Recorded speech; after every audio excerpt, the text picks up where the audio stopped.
All right, everyone, welcome to Ladies' Night.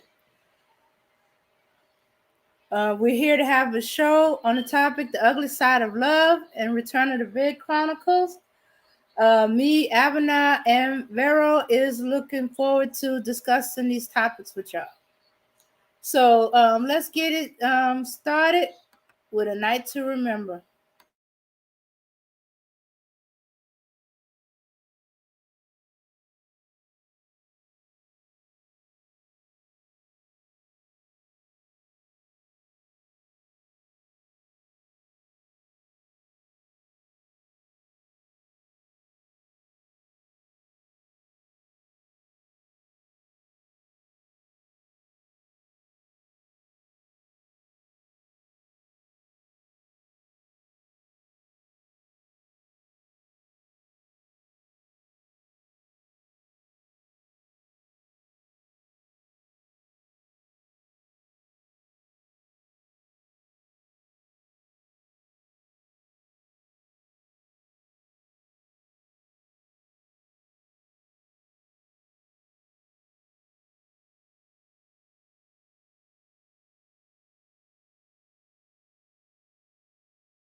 All right, everyone, welcome to Ladies Night. Hey Mela, thanks for joining in with us for Ladies Night. Hi, how are you? I'm doing good. That's All good. right, Good, man. Hi, Alfie. all right. I've been crying. Mm-hmm. I've never said that online.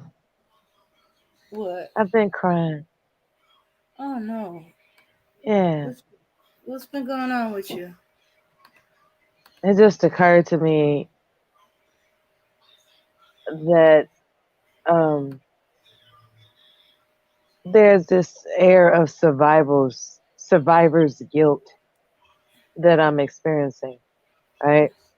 I've noticed a lot of people are physically ill.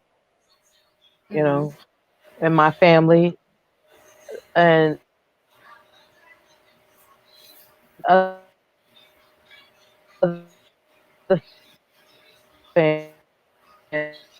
families. Like, you have people that die from heart attacks and just all types of stuff, right? They just died. And uh they're dying from things that are preventable. Uh-huh. And it's making me feel uh bad that I can't interfere.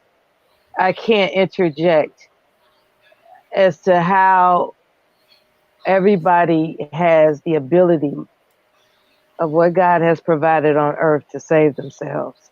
You just have to do it in a particular way, you know? I'm not necessarily a guru that knows everything. What I'm saying is that there is a way to understand your body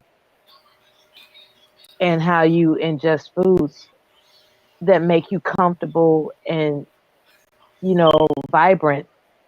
And a lot of people don't know that, like, because it's now from studying ferociously that it was preventable. And it's messing me up, like every time I run across, something that I'm studying for nutrition and Mm-hmm. everything. I'm like, damn, granddaddy didn't have to take aspirin, like baby aspirin every day to control this, that, and the other, because that would have this type of reaction. Grandma, she didn't have to have this type of food because that's what brought on this type of condition. My brother, he didn't have to, have this type of food because that, contributed to his condition. My brother-in-law, all this, because see, I'm not talking about people that died in a random car accident. One of my brother-in-laws died in a car accident. That's something that couldn't be prevented. I'm talking about the Yeah. preventable things, right? No. People that have, you know, uh, developed ailments that were preventable. And I'm hearing it, I got a nephew, right? I got a nephew, like Mm-hmm. he's barely 30. He has testicular Uh-huh. cancer, and that hurts because all I've all I've ever told that child was that, you got to stop eating this, you got to stop eating that. He's like, oh, but it's worth it, auntie. It's worth it, auntie. So here he is in the hospital today for weeks, trying to get over testicular cancer, and Okay. Okay. I don't mean to so interrupt, I've but been crying. I've been crying. okay. I mean, I'm not too familiar with testicular cancer, but what you Mhm. eat has to is preventable by what you eat. Yeah, just stop eating that damn cheese. Stop eating that pizza. Stop eating those fake oils and that fake. Stop eating those. Hydrogenated Ugh. oils. Yeah, stop eating those grains. You know, and you know they they make life in America so convenient to kill yourself. They make it so easy. Like, oh, stop by McDonald's, stop by pizza this and hut that and they just make it so easy. to go to Wendy's and go through a drive. That they just make it so easy for us to kill ourselves. And we don't even see it. It's right in front of our face. They, and even if you cook, let's say you got some wholesome wife at home and her intentions are pure and she's getting everything that's, pricey and, no coin is spared as to what it takes to feed her family properly. Unless she is aware of of how to be a nutrition detective, she's still gonna fall short. Because even avocado oil, unless you get a particular brand or you know how to read that label and call up the company and find out what their process is, like you actually have to be a detective about these foods out here because the FDA does not give a damn. They don't. They don't give a damn. Now, fortunately, we got it better off than most third world countries. Like some things are quote unquote regulated, but it's regulated by lobbyists, and it's just a matter of time before those lobbyists take over with, hindering the transparency of what's in the food you're buying at a store. Like it's slowly starting to become a secret as to what's inside that bottle of avocado oil. It's slowly becoming a secret as to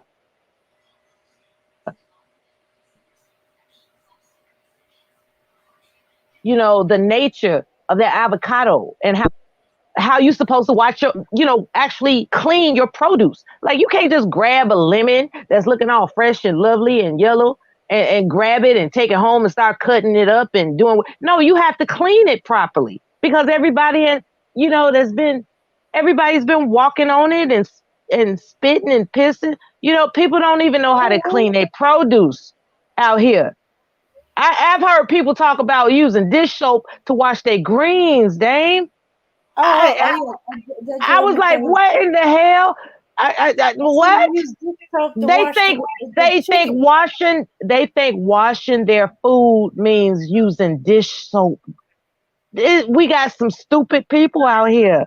And so I'm sad. I'm sad about the stupidity. I'm very sad. Okay. All right. But thanks You for know what? listening.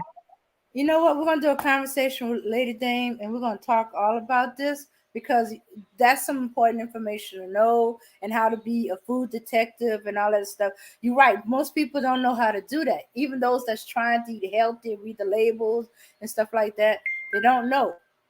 And maybe they just need to be pointed in the right direction. All right. I will continue this after All the right. show.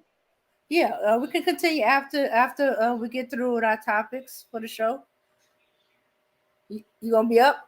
You feel like you're gonna be doing an all nighter? I'm gonna find some kombucha and hang out. Let me see. I think I still got that Hey, I kombucha don't left want to over. That Yeah, kombucha that keeps me up. That keeps me spirited. Yes, it does. I think I okay. could make this a night to remember, so to speak. Okay. Okay, so you want to join us with the topic for tonight? Yeah, sure. What's the topic? The ugly side of love. We're gonna be talking about Ooh, that's right. people, keeping things from their significant other, loved one, and coming out with it or being discovered in some cases. All right, so let's start off with covering our bases with the fair use. All right, let's see.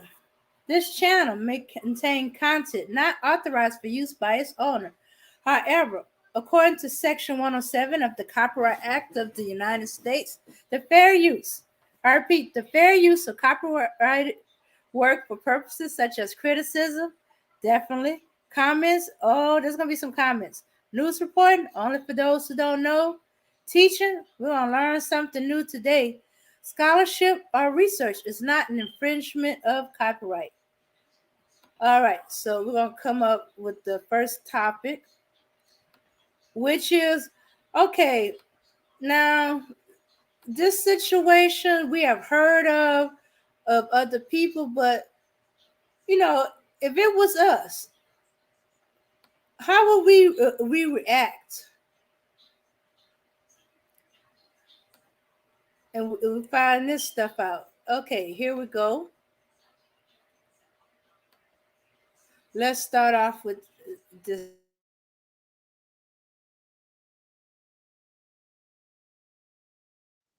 That face-to-face meeting you just saw with the other woman really did happen to my next guest, Lois. She, listen to this, was out selling Girl Scout cookies with her daughter at the time. She rang a doorbell in a nearby home, and a woman answered. And Lois, tell us what happened next. Actually, my daughter had gone in to deliver the cookies, and she came back out to the car and said, "Would you like to go in for a cup of coffee?" And so I went in to have a cup of coffee. I didn't really feel real comfortable with it because my daughter was familiar with his family, but I wasn't. And Did your daughter know about the affair? no, Okay. no, but it was very interesting because she had spent time with Your these daughter, kids, with your kids. with her kid, with the other kids. Because what happened was that Your daughter My- had spent time with with this other woman's kids. children, Okay. yes. She said, as we were having coffee, she said, "Well, I suppose we've been having some problems over here." And I'm like, So why did you go in for coffee, Lois? I didn't know how to refuse. Yeah, couldn't say no. Okay. Yeah, and so I went in. I just thought, well, it's a polite thing to do. Um, Even not knowing the woman very well, I thought, well, Maria knows the kids. She can play with them. I'll have a cup of coffee, and it's So the no woman problem. assumed you knew. She was sure that I knew. Apparently, my ex-husband had indicated that I was aware of all of this and I was okay with it. And she said, I think we're having some problems. And I said, I don't know anything about your life. And she said, well, your husband and I are having problems and we're breaking up. And I'm like, breaking up from what? And she said, well, you know that the boys are his children. And I'm like, no, I had no idea. When was this, Lois? When did This was in March of 95. It was my 19th wedding anniversary to the day. Okay, I love this. Isn't that special?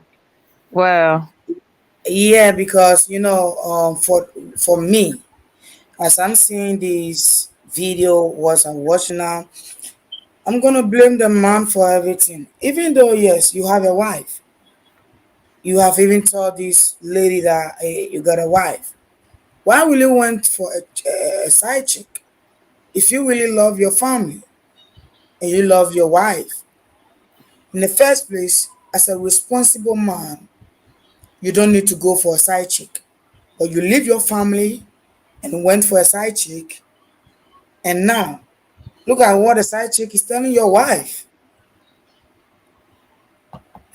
Wow. she said she thought she knew. Yeah, Yeah, but yeah. if she thought She she knew, if talked to listen, if her she like she thought she knew. okay, because of what the husband told her, the husband told this lady that, hey, my wife knew everything about you, so my wife don't have a problem me being with you. No, You for me, if, understand? even if even if the man has told you that the wife is okay with it, you as a woman, you should at least stand up for for a fellow woman. You see, you should know what is right and what is wrong. So, are you willing to be a side chick? Why don't you go and look for your own man? Somebody tells you the wife is okay, the wife is comfortable with it, and you actually think the wife is, so you accepted to be a side chick. What? So for me, the So woman is who at fault, the man is at fault.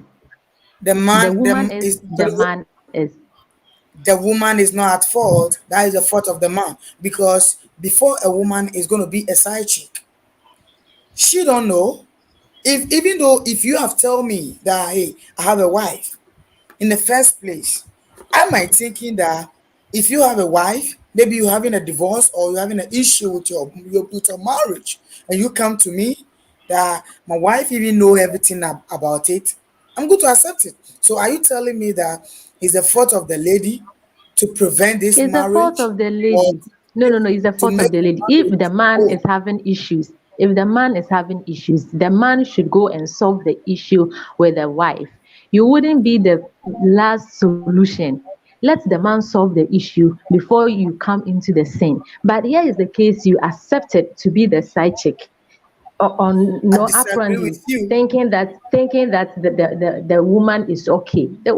How would you just put yourself in the woman's shoe? Would you be okay? Yeah, I'm going to be okay because that is the fault of the man. So I'm not going to blame this woman. This woman is innocent. I'm blaming the man. But the woman That should is the at fault least of the is man. the woman should at least stand. We always talk about, feminism and those stuff, but we the women are our own enemies. You should We are at least not. stand up for your fellow woman. You should stand up for your fellow. Find out whether what this man is saying is right. Find out whether this woman is okay in the marriage. What if the man is not taking responsibility of the children in the house? What if there is something wrong in that family, and you only accept to be a side chick because the man says the wife is okay? I simply don't get it. It Okay, means you have let just me tell you decided something. to be a side chick. Right. Let me tell you the reason why I said I disagree with you, because assuming, put it in your shoes, like you bringing it to Africa here. If the man is from the United States and I am from Africa, and this man come to me that Abby, I want to be with you, but my wife knows everything about it. Don't worry, you don't have a problem. Assuming I'm from a different village and this wife also is in different village or different city, could you want me, or you want me to go and do investigation to know that even they are with there, She or he's with she had she, she is there with the man? No, I'm not going to do uh any investigation. Is the man they supposed to hold his family? He's supposed to hold his family that, hey, I have a wife. I'm not going to cheat on my wife.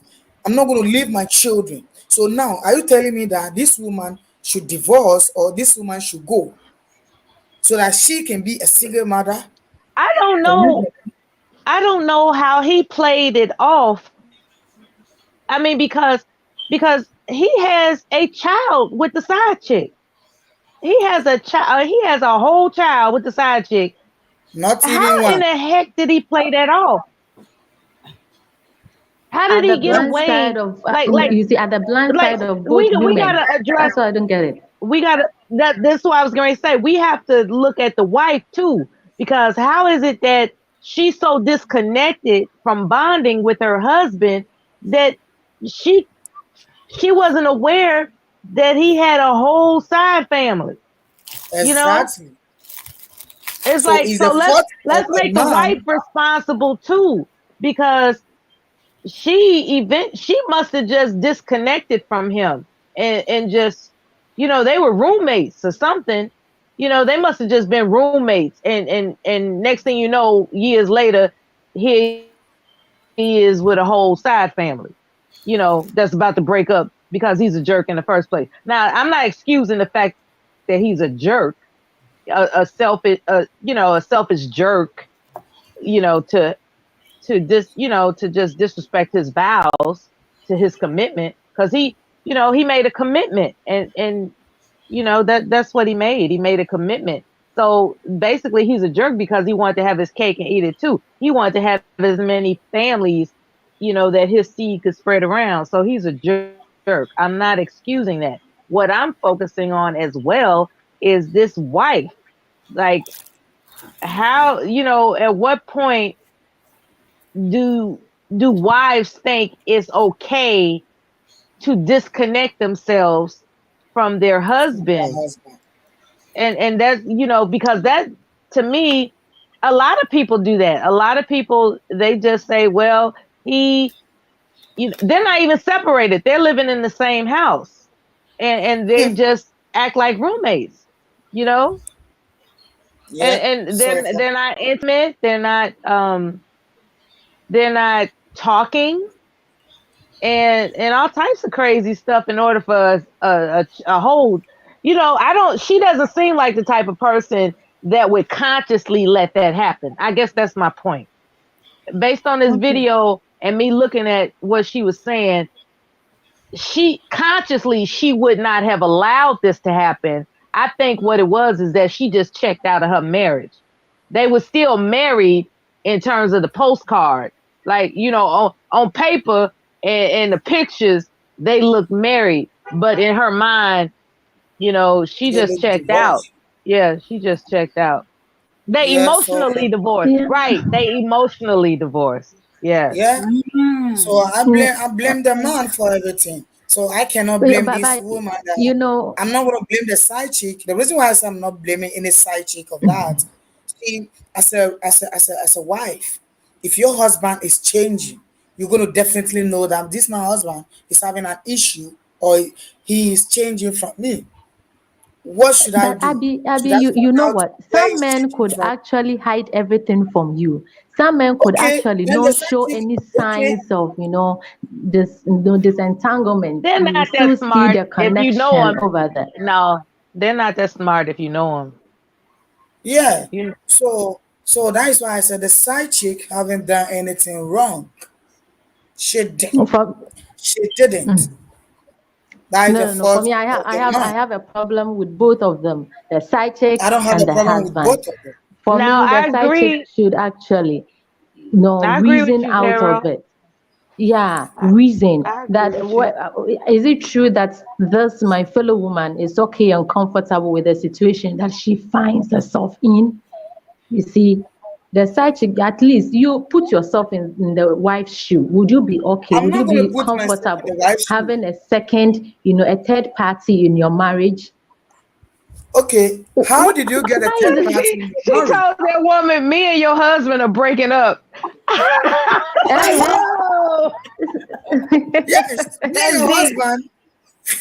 Like, hey That's girl, one crap. did I That's tell you the news? Me and your husband are breaking up.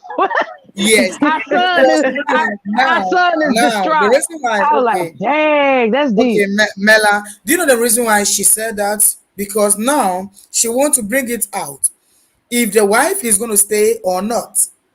Because she don't want to leave the marriage to be a single parent. She can go with these children or this family that she's having, and maybe she might be having an issue. So she's bringing it now that, hey, I'm going to have a Oh my divorce with your God. husband, and I'm not going to I, be with your husband alone. So maybe one now the wife is going to decide that, oh, maybe I'm going to be with her or I'm going to be with him or not.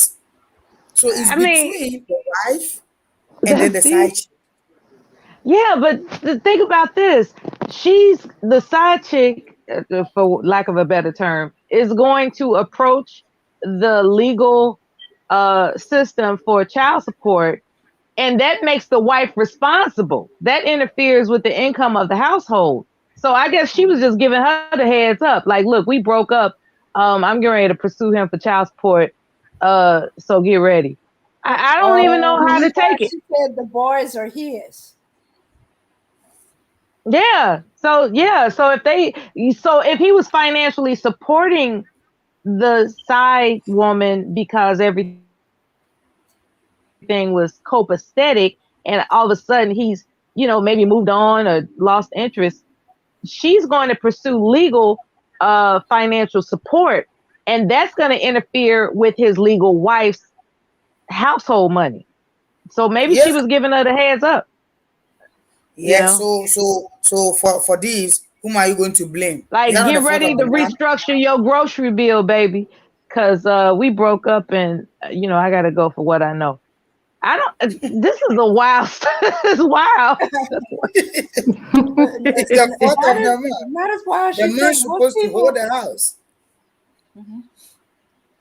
Oh yeah, Yeah. Yvette says people can hide side families easily. I knew my uncle had two families, but I just found out he had three. I'm like, what? Exactly. So, like I was How did saying, they some do people that? can hide. How did Yeah, they they do can. that? And do you know that from the video, they You were know close what? I neighbors? think it's because the And wife just doesn't ask questions. She just, just like, whatever. Uh-huh. I Yeah, think she because we just, have some yeah, women, the wife just and we checks out, also, like, whatever. That's how yeah, they and we do it. also we have some wives that they don't even care about what their husband is doing. They don't even mind to ask them questions or question them that, hey, where are you coming from, or what is happening? Why are you late from work today? They don't do that because they don't care. They think that as soon as they have married to the guy or to the man, that is all. The man is there for them. And sometimes the way you react on some things that makes your man to be a strong man or to be a strong man in the house. But if you're not reacting, the man will see that, okay, whatever I'm doing, my wife is not telling me to do or to stop. My wife is okay with it. So I can go ahead to have his family Oh, somewhere. God. no, no, no, that isn't So right. You now a can go wife, ahead and not have on top of everything else that a wife has to do, she got to be a detective. That's crazy. It's like, and idealistically, you're supposed to trust somebody you take vows with. And to think that you have to be a detective, Mhm. even though everything is smooth, it seems to be smooth, you still have to have a detective mindset. Mhm. I mean, when are you supposed to rest? When are you supposed to Yeah, relax? yeah. I don't want When to. is your husband supposed to be your sanctuary, for God's sake? Yeah, I don't want to end Yeah, up doing like absolutely. what's that woman that played in uh Why We Got Married? Um, let me see, Why I Got Married. I think on the third one, she was doing all the ways she tracks her husband to see if he's cheating, and she knows his resting heart rate, his heart rate when he's jogging, and all kind of other stuff. And she's like, Child. "Time, just listening to you tell me Woo! No, this is it. I mean, for me, if you are a responsible man and a very disciplined man, you should be able to control your home and not look for another second, family. Just be content with what you have. Nobody forced you to marry your wife. In fact, you decided, sat down and realized that this is the woman I want to be But with. That's why you why legally do they got do it? married to her. So why would you go and look for another woman? Why do that? Because for me, I think a responsible and disciplined man wouldn't, do this. So now, I had somebody. What? whom are you blaming now? If you're saying all For me, this, I'm blaming the two. I'm blaming the two, the okay, side chick and the okay, husband. Because one, the side chick the as a side chick woman is should have innocent. stand in. She's No, innocent. she isn't. She isn't. She She should is. have stood in for another woman. You know, No, no, you no. you, you you I just say put no, yourself in the no. woman. Your conscience should actually, tell you that what you are doing isn't wrong. It's wrong. You It's need to good. look for your own husband other than going for another. Me, for me, if I'm in the wife's shoe, I will just let the But husband take care of the ladies, child. Then you go we your way. all know that the world has made men feel empowered to cheat. The world has told men that it is their right to have To any cheat. woman that they want. Right. Even And it's in that's the That's what the Bible. wrong. world has That's told men. wrong. Okay, even it's in the Bible that people used to preach that if they look in the Bible, because King Solomon married to a lot of women, so they think they can also marry to a lot of women. So that's why for me, I'm not blaming the side chick, because if I'm a side chick and somebody come to me that, hey, my wife knows everything about it, I'm not going to have a problem because I'm not in your house. I am in my own And house. you wouldn't be bothered to verify whether it's true or not. Why should I And verify? you wouldn't give it a second thought that why don't I look for my own man other than being somebody's side chick? Don't you know that the men are finished and it's gone? I, So if I get some, I I, should leave it. No, I'm not going to leave it. I don't So understand. the men What I the don't men have understand, finished. So you patch with someone. Exactly. I just don't understand why men think it is funny to hurt their wives. Why do they think that it's no big deal to hurt their wives? Like, what did you, so you actually, made this theatrical performance of commitment to her, because that's apparently what it is, a theatrical performance just to hurt her. Like, that is some low kind of evil that that's some real. See, a lot of men, they will say, "Oh, it just happened. I didn't mean it. I'm sorry." Blah blah blah. It's like, no. At the end of it all, is that you didn't care whether or not you hurt me. You know what I'm saying? And and not me specifically. I'm just saying the situation. Like, men that come up with these excuses as to why they hurt their wives, it would seem that they don't consider it hurting their wives. They think, well, I ain't never put my hand on my wife. I ain't never slapped her. I ain't never choked her. I ain't never I ain't never put my hands on my wife. But you cheated on her. That's hurt. That's hurtful. That is betrayal. Betrayal, as Malcolm X would say, betrayal is worse than death. So betraying your wife is like, that's hurt. Like, why the hell did you announce a commitment and demonstrate a commitment if you are not equipped to not betray her? Like, at least know yourself, brother. If you know that you're still the type of guy that has the potentiality of betraying somebody, like, oh, I know I ain't shit. I hear brothers online that say stuff. I ain't shit. I ain't shit. Well, why are you committing to a woman if you know you ain't shit? Why are you doing that? That's a special kind of evil. That's what it is. It's a special kind of evil. A retarded kind of evil. That's all I'm trying to say. Yeah, it's true, sis. Okay. Yeah, and I don't know about y'all, but I've been approached by married men. I work at the casino. They come and flirt. I ignore when they flirting and stuff like that. Okay, it's just flirting, you know. But every now and then one will come on to me. And I usually bust them. I'd be like, how you white? You need to cut that out. On one of these days, I'm gonna take you seriously about, you trying to ask me out or trying to be my man. How your wife gonna feel about it? And there, one of them I kind of caught him out on that he had a wife, but he said, "Oh, she don't care as long as you stay over here. She suspect about the other women on the road." I said, "For real, she knows about it. She's cool with it." He He said, said "I she don't don't know what." care.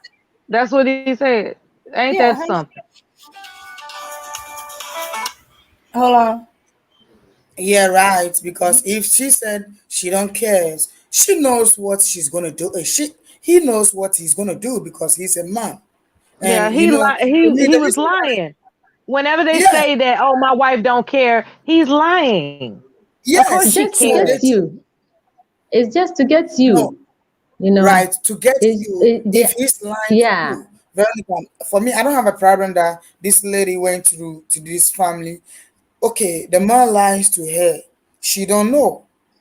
Assuming she don't know. And some men been playing games. They'll tell you I have a wife because they don't want to take care of your children that you haven't. So sometimes they play games with you to throw you off. Of course, yeah, I understand that. And there are some men too who actually tell you they do not have a wife, yet they do. So if you don't know, that is something you didn't know. But if you know very well that this man is married, me, for instance, if a man like that should walk up to me and I know that you are married, I will tell you to go back to your wife, because I ask myself, why would I support a man hurt my fellow woman? So let me tell you something. You see? Assuming this woman is pregnant before the man told her that, hey, my wife knows everything about it. What are you going to do? Are you going to abort the baby because of that? Or are you going to give birth and then let the man go and then you're going to be a single parent? I'm not going to No, do that. I'm not going to abort the child. Neither am I going to go and be a single mother. The only thing I'm going to do is to give birth and let the man take responsibility of the child, because You the don't child know. is your responsibility. So So any means, any legal means that I had to use for you to take care of the child, I'm going to, ensure that you take care of the child Of course, and go my way, of because I course. wouldn't like to be a second, wife. I wouldn't like to I'm not be going to the one allow, because who my so you will son join or the my You have family. to daughter. take care of the children. So you So okay, let continue me to be a ask you a side question. chick. What of if he is not taking care of the children because of he wants you and you also not there, so he's not going to take care of the children? What are you going to do? I will take Are you going to legal struggle and action. take care of the That's children? that's that's I will why. take. See, go ahead, baby. Mela, go I'm ahead. sorry. No, I'm just saying that take care of these men that don't want to take care of their children are devils. That's all I want to say. Exactly. Yeah, Yeah. they are, and they are the same Mm-hmm. devil that is pulling women down. They are not. See, for me, the reason why I'm going straight to the man and I'm not jumping to the side chick is that, see, we are seeing it that everybody is saying the side chick have done a mistake. She isn't, because we have some people mind which they are weak in everything. Their mentality is weak. They are physically weak. So if you have a fan, if you see some people like this, what are you going to do? Their mind is weak, and whatever somebody tells them, they go with that. So assuming this lady's mind is very weak, and the man is very intelligent to lie to her that, hey, don't worry, my wife cannot do anything. I'm going to marry to you, and I'm going to take care of your children. We're going to give birth to 3 or 4. Don't worry about it. You see, if the lady is weak enough, she is gonna love him because of what this man have told her. Yeah. There are some people, there are some ladies who actually think that, well, even if they know that there's a wife in the scene, but their mind is that one day this husband will leave the wife and come for me. So let me just Well, play see along that and that's why we go with it. with all due respect, that's why we have to teach these. We have to teach women not to fall for it. Do not Absolutely. don't fall for it. We have to teach them, because that's the ugly side of love, as the title is. The ugly side of love is that women are ignorant when it comes to the beguilement of men. I say beguilement on purpose. They are beguiling Mm. women. They're saying, "Oh, baby, I can't live without you. Oh, baby, I don't even know." They call you baby so many times, and they tell. What else do they say? They sing you songs. They try to pull your heartstrings, for lack of a better term, right? They go out of their way to pull Mm. your heartstrings because they know women are sensitive. They know women are, dare I say, emotional and soft and Mhm. sweet, and wants to think the best of everyone.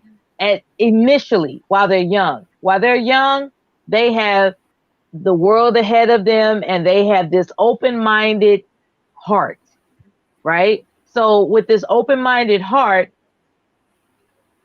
here comes some slickster talking all his stuff, which is beguiling her, like, oh, you know, you don't have to worry about me ever hurting you. You're beautiful. You're exquisite. You're everything I ever wanted in a woman. I could never hurt you. And next thing you know, she falls for it. And I'm not saying that women have to give a guy that talks sweet to her a hard time, or just automatically assume he's being deceitful. What I'm saying is, know that it's possible. That's all I'm saying. Like, because I don't think that women should be giving guys a hard time. I'm not, guys have feelings too. What I'm saying is that it's their nature to push the envelope. So they're going to say whatever, most likely, more oftentimes than not, due to testosterone and their sense of hunting. They have this hunter mentality. more likely than not, they're going to push the envelope by using words that they don't mean long term. They're going to do whatever it takes to get you in a trap in that moment. And if you know that, then you can pick out what he's saying. That's what I'm trying to like a guy. That's what I want us to do as women. I want us to teach these women how to pick up whether or not a man is sincere. I'm looking for psychological professionals as to how you can pick up the different nuances in their conversation of approach as to whether or not they just want to discover what your vagina walls feel like versus I'm really interested in getting to find out what I can learn from you as a woman so we can grow together. Because that's really like when you are able to pick up on a man, I want to know what makes you tick so that I can learn from it and we can grow together. Because I think you are the most unique individual on the planet as far as I'm concerned. And I'm just ready to be with you. I just want to be with you. You know, it's like, how do you pick up when a man is really feeling that? You know, and I want, you know, those who would be professionals among us to give us those keys of information so we can pass it on to these young girls so that they don't be embittered enough to where they start playing dudes and making victims out of guys, you know, because that's what happens. The victimization rotates. Like somebody gets hurt first, and then that hurt person hurts another person, and then that hurt person hurts another person. And next thing you know, we got a discombobulated Black society. And I think information is power. And I think I think we should teach women how to say no. That's what I think. Yeah, but you know that it's true, Mela. I agree with you. But you know that we have a lot of women or a lot of men that also love to be with two women or love to be married to three or four women.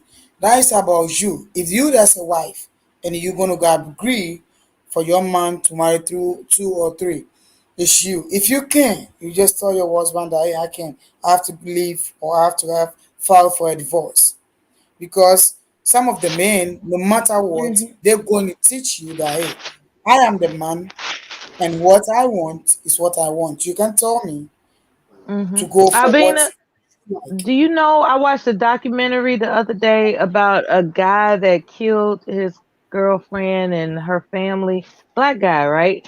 And what's ironic is that he was actually attractive. He was actually a good looking guy. And the sister of the sister, she didn't like him because he didn't have a job, right? She was like, Mm-hmm. there's got to be something wrong with this guy as to why he doesn't procure employment. You know, he wants to lay up in a family house and just think because he can be a handyman on call, that's all that needs to be done. No, he has to demonstrate that he's a man. And so he got, I guess, agitated with the sister to the point where he started complaining to his girlfriend, and his girlfriend was like, look, that's my sister. Y'all need to figure out a way to get along. Eventually, they didn't get along. And as it turns out, he was a homicidal maniac and he killed all of them. And I think he's on the wanted list today. The it was really, I guess I said all this to say that it's important that we teach women not to accept mediocrity. Like if a guy is trying to demonstrate that he's attracted to you and he wants you for his woman and he has absolutely nothing, nothing going for him. He's a bum. And bums by nature are opportunistic. So that means he's looking for opportunity. He doesn't care about that person, whoever he's, you know, that's what I want us to teach women. I want us to teach women that we can't afford to feel sorry for sorry ass guys. We can't, our very life depends on us not feeling sorry for sorry ass guys. It's important not Right. to feel sorry for men that aren't doing anything for themselves. I don't care how smooth they talk. I don't care how good they look.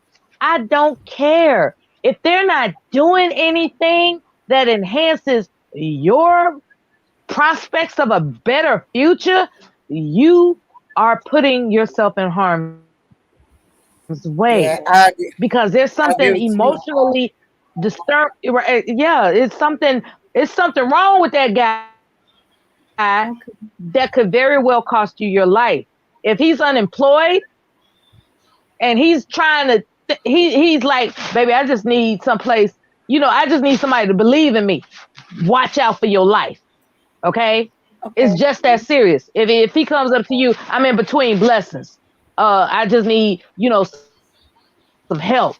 I just, baby, I ain't never met nobody. I love the way you take care of me, baby. Can I see you again? Watch out for your life. Watch out for your life. Because a man that's not standing on anything is just trying to devour and destroy people for things that he won't reveal that happened in his childhood. Because we got a lot of men out here that have had horrific childhoods and they're looking to victimize everybody in their path. We have to understand if they're not doing anything productive with themselves, that's more than a red flag. That's a death flag. And we have to make that message that serious. Right. Yeah, Okay, absolutely. I Charlene. support you. Okay. Okay. Now to the earlier question, how we need to tell Rodney, Mallory said about when we can tell when a man is trying to get into the JJ walls and not into us as a person. He says when a man focus only on things that you say you like, that is when he's running game on you. Even something. Exactly. Whenever you say, oh, I just saw the most beautiful uh tulips. I was at the hospital at my appointment to get my annual checkup, and they had a beautiful bouquet of tulips that's unusual at the at the check-in desk. What they will find out is that you like tulips, right? They'll find out that you like tulips. Next thing you know, they giving you a bouquet of tulips. And you think, oh, you listen to me. Oh my God, you listen to me. Don't, like maybe he listened to you because he's trying to feel out how he can best take advantage of you. You have to be, I usually treasure men that pay attention to what a woman says and gifts her with things that she mentions. However, you have to understand the nature of a man. The nature of a man is a hunter. That's what he does. He hunts. Okay? Women nurture, men hunt. And because men hunt, they are looking to take over something, right? And so they're looking to capture, right? They're looking to overwhelm. So, and that's cool. It can be fun. It's fun when they do that kind of stuff, as long as you know how to stay in your, as long as you know how to make sure that you're not um victimized. As long as you have, protect a protective, a self-protective mentality, you can enjoy every effort he demonstrates to try to penetrate your fortress of self-protection. You know, I'm just saying that in this day and age, have you're just gonna have to contend with the fact that men, how can I put this? Yeah. Men are opportunists. Okay, that's what they are. They're opportunists. They're not nurturers. It's as plain as simple as that. Okay. Yeah. So, All right. Charlene, what do you think about it? Do you have something to say about what we are discussing? Okay. Yeah, I believe what Mella was saying was right on point. Men are opportunists, and yeah, men try to say things just to get in, to fit in, to take control of you. But you can always test a man too. And the best way you do that is before you sleep with him, or just a test. You can do a loyalty test. You ask him for a favor and just see how far is he willing to go for you. And if he's How are you not going willing, to test it? But see, I don't like testing people. I don't because I think that's playing games. I don't like no, you I have like to being test. aware. You have. I think you have Really? to test. Yeah. How else are you gonna know? But you know, But how? Okay, so what's the difference between that and playing games with them though? I don't want to play That's not games. playing games. I don't think that's playing games. Because if you today or tomorrow, if you guys were really connected and you found out last minute that you couldn't rely on him, who's at fault? You're the one who's gonna be at fault. I think you should test Okay. him. The best way to do that is ask him to pay a bill. That's one, or tell him that you haven't some card trouble and you need a I lift. was sick. Uh, exactly. Oh no, no, that's no, okay, no. Come on now, let's be civilized now. Let's be civilized. okay. I Come am on now. so Let's serious. assume. Hold on now. Let's assume that everybody is uh paying their own bills when they meet. So it has nothing to do with that, right? Let's just assume that everybody All is right, you don't financially even taking say care that. of What if themselves you when need they like meet. emergency money?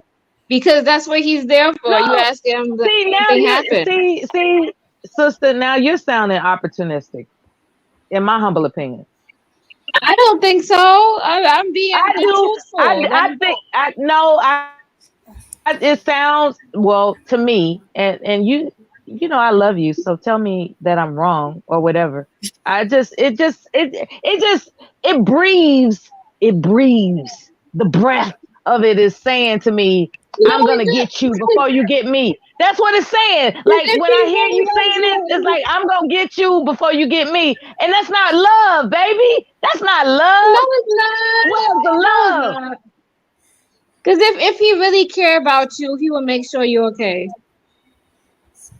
Yeah, But Charlene, just come but on, I testing would people. like, That's not love. Testing people and all that. yeah, That's and not love.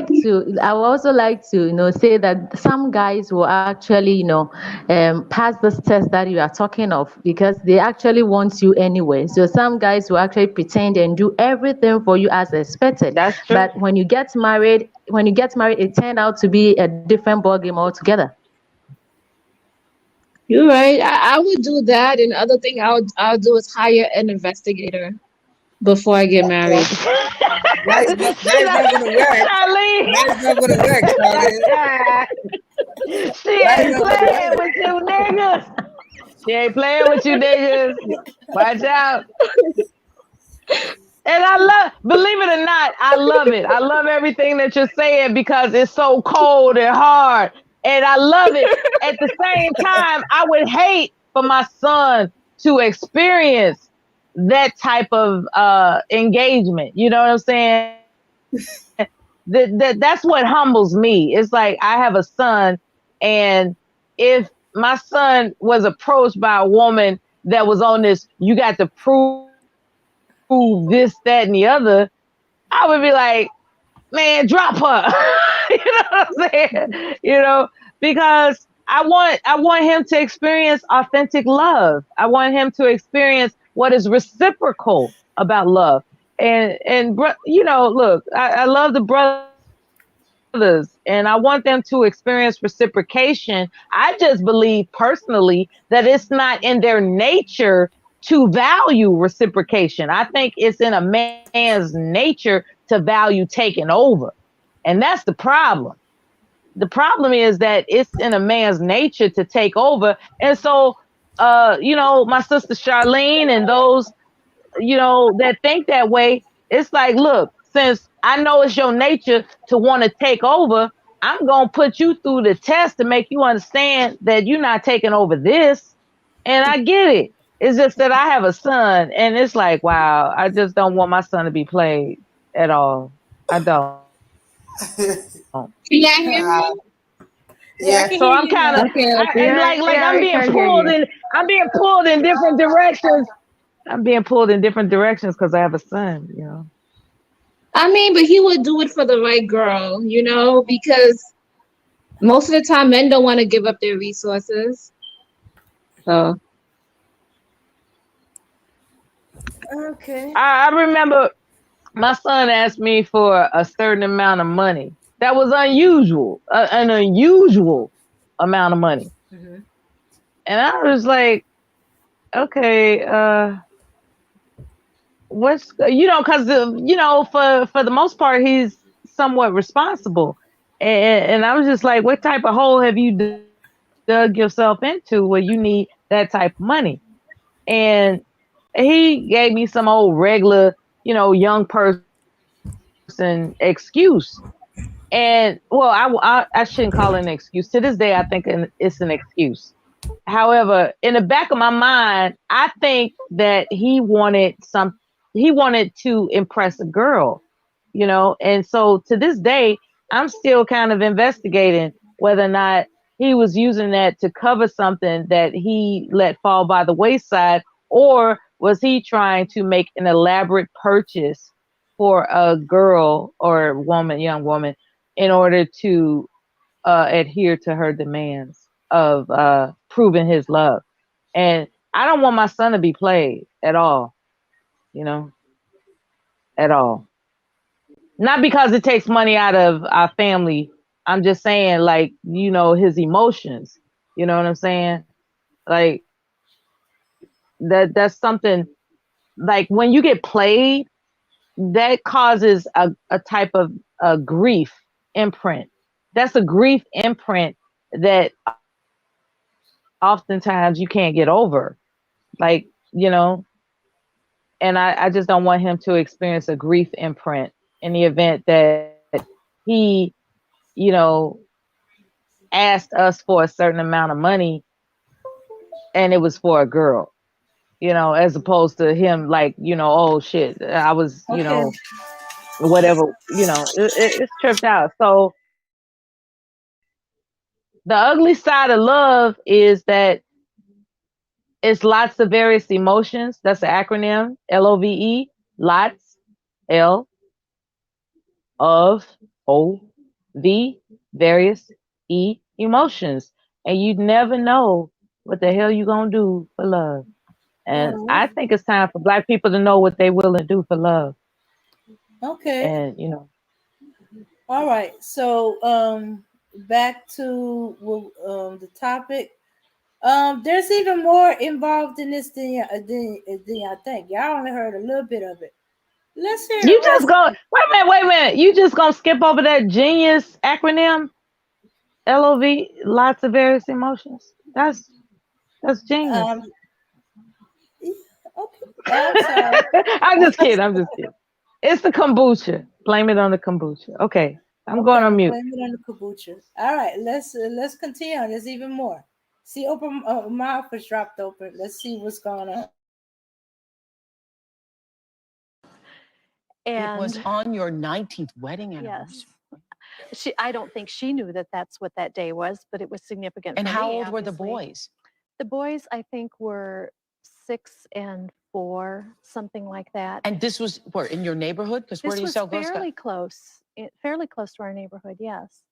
But it turns out that my ex-husband and this woman had been obviously carrying on for quite some time because they had children who were the ages that they were. And uh, I thought, I knew that he knew these people, but I had always assumed that there was a husband. He talked about an individual by name that I thought was the husband. Uh-huh. And so I thought that there was an intact family there. And I was always a little bit puzzled about why couldn't I get to know this family? Uh-huh. And But you never suspected that your husband was having an affair. I didn't, but like Catherine, when she found out, I started reviewing things. What was his things in your profession? mind. He was unemployed at the time. So Wow. She was in unemployment. Okay, I think this thing for me, I see it to be like okay, understanding and misunderstanding.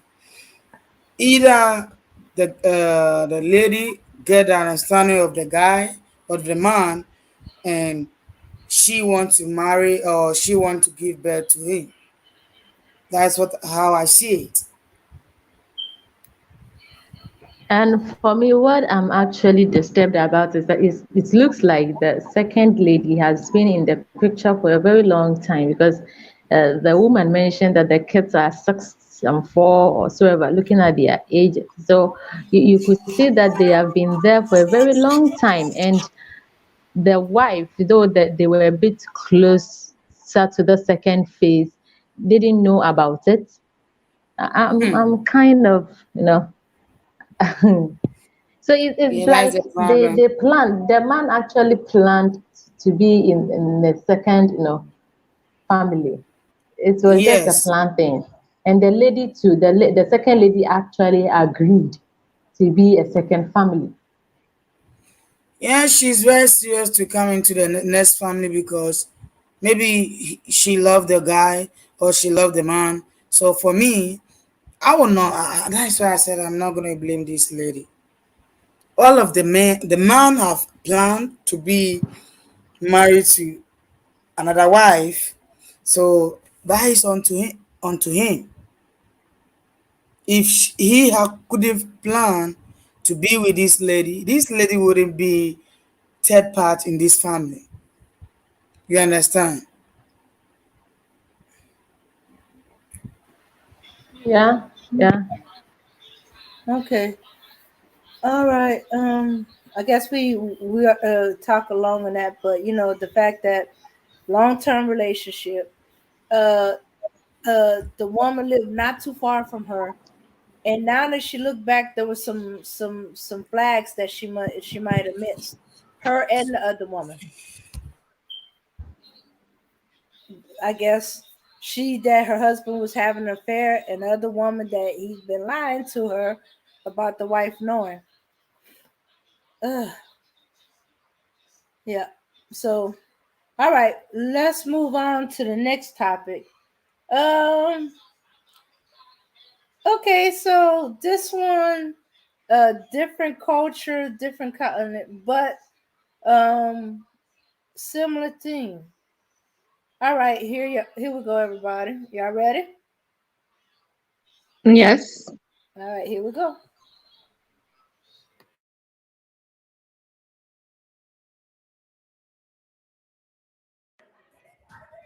The world is a strange, surprising place. Sometimes we are shocked by what happens and wonder why. There are some things one could not think they can happen to them, especially on their big days. Nitwa Dukuzumuremyi Janviere.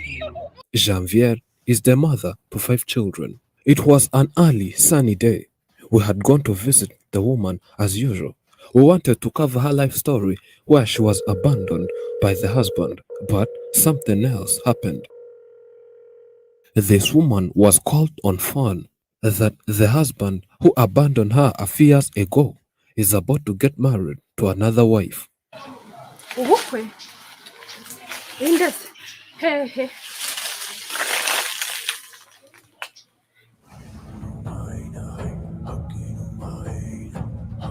The husband had left her with 5 children and went somewhere they never knew. After hearing such heartbreaking news, she hurried from the field where she was cultivating to getting her and her children ready to ruin the wedding. She could not understand how the wife would leave them struggling with life, then get married to another wife.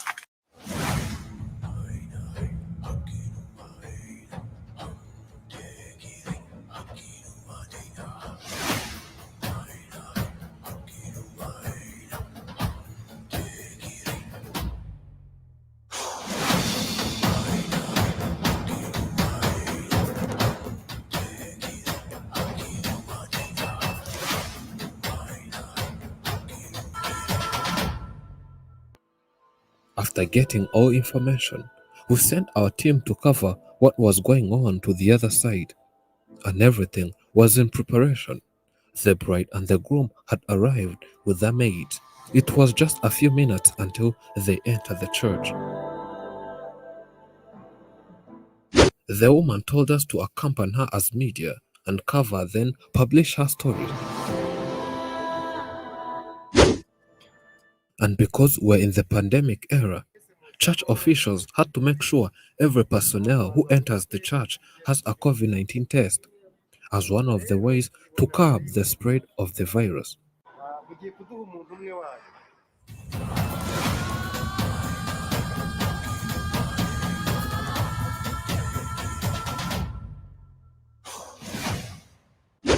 Wedding days are supposed to mark the beginning of a new, happy, shared life for marrying couples.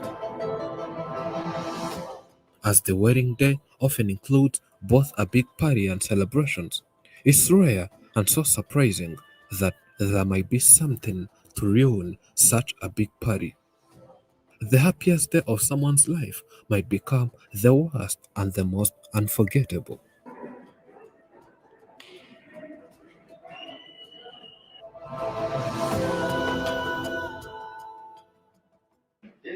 In a way that shocked everyone, the mother of five had to boldly step forward and do something most of us were going to see for our very first time. It was something that was going to make the whole congregation speechless. She couldn't let the husband get married for the second time, yet she never divorced the man.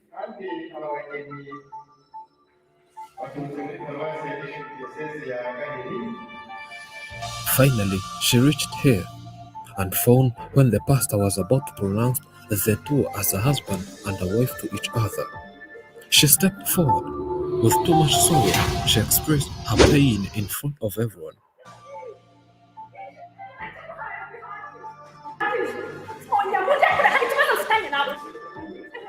When trying to stop her,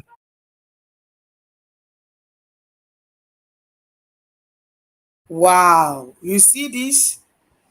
See, why They some too men are so bold. wicked? Why will a man be wicked like this? See the family that you having. You even have a twins with another three children, making it five children. You leave all these five children for this woman to take. What work does the woman doing? She's a farmer, just a She's a farmer. farmer, yeah. How to take care of five children, and you have get audacity to have money to go and make a wedding or to go and marry another woman, a fellow woman like her. See, sometimes men have been doing a wicked things to a woman that is going to pain your heart. Will never forget it. This woman is trying to take care of his children that you, this man, produce. It's not her alone, but it's you and her. She have produced these babies, these children, and you have living her alone to marry. And I see the church at that day, if I were to be this woman, when I'm going, the people in the church, they're going to get their own. I'm not going to leave this man to get married to my another fellow woman to come into my marriage. Because if you never love me, take care of your children. That is me. They don't leave the children for me to take care, and then you will go and marry another woman. This man is very wicked. Yeah, absolutely. Because I actually cannot fathom how you could leave your five kids on a woman that you are legally married to and go and marry another woman. What kind of man are you? Who should take care of the kids? What kind of future are you even giving to the kids? Look at the work that this woman is doing. So my problem is it that the second wife, the woman that he is getting married to, doesn't know that this man is married? And is it She that don't the know. church, the clergy, also failed to find out whether this man or the woman in question, they are all free and single to be married? It means that it is a failure on the side of the clergy as well.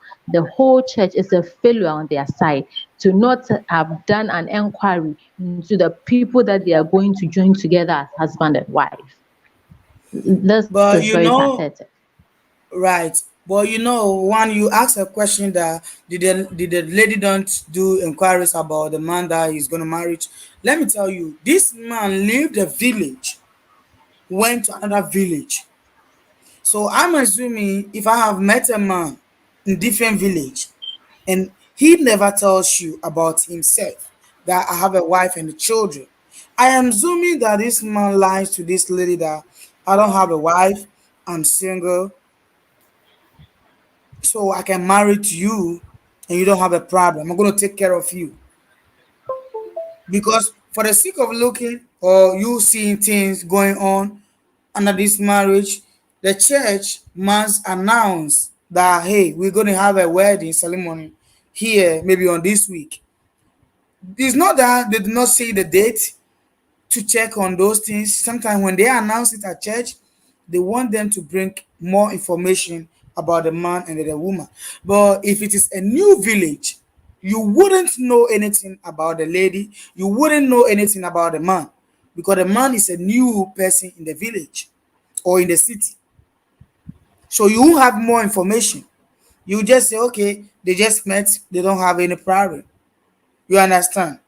So I'm not going to blame the church that they don't do inquiries because if they have done it, there is no information which is going to come.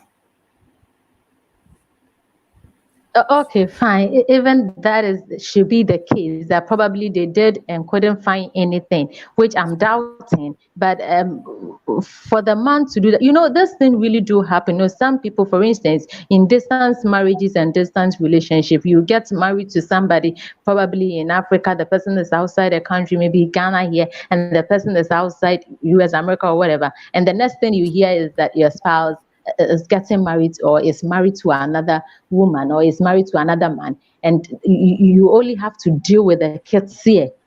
I simply do not understand men or what at all are they looking for. I actually do not get it.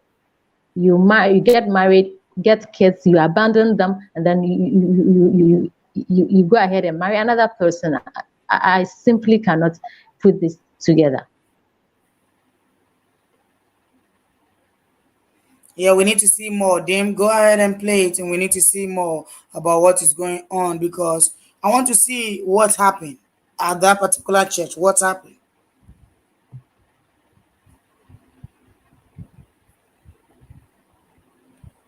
She cried while explaining to the people that this man is her husband. They got married officially years ago, showing them kids they produced together.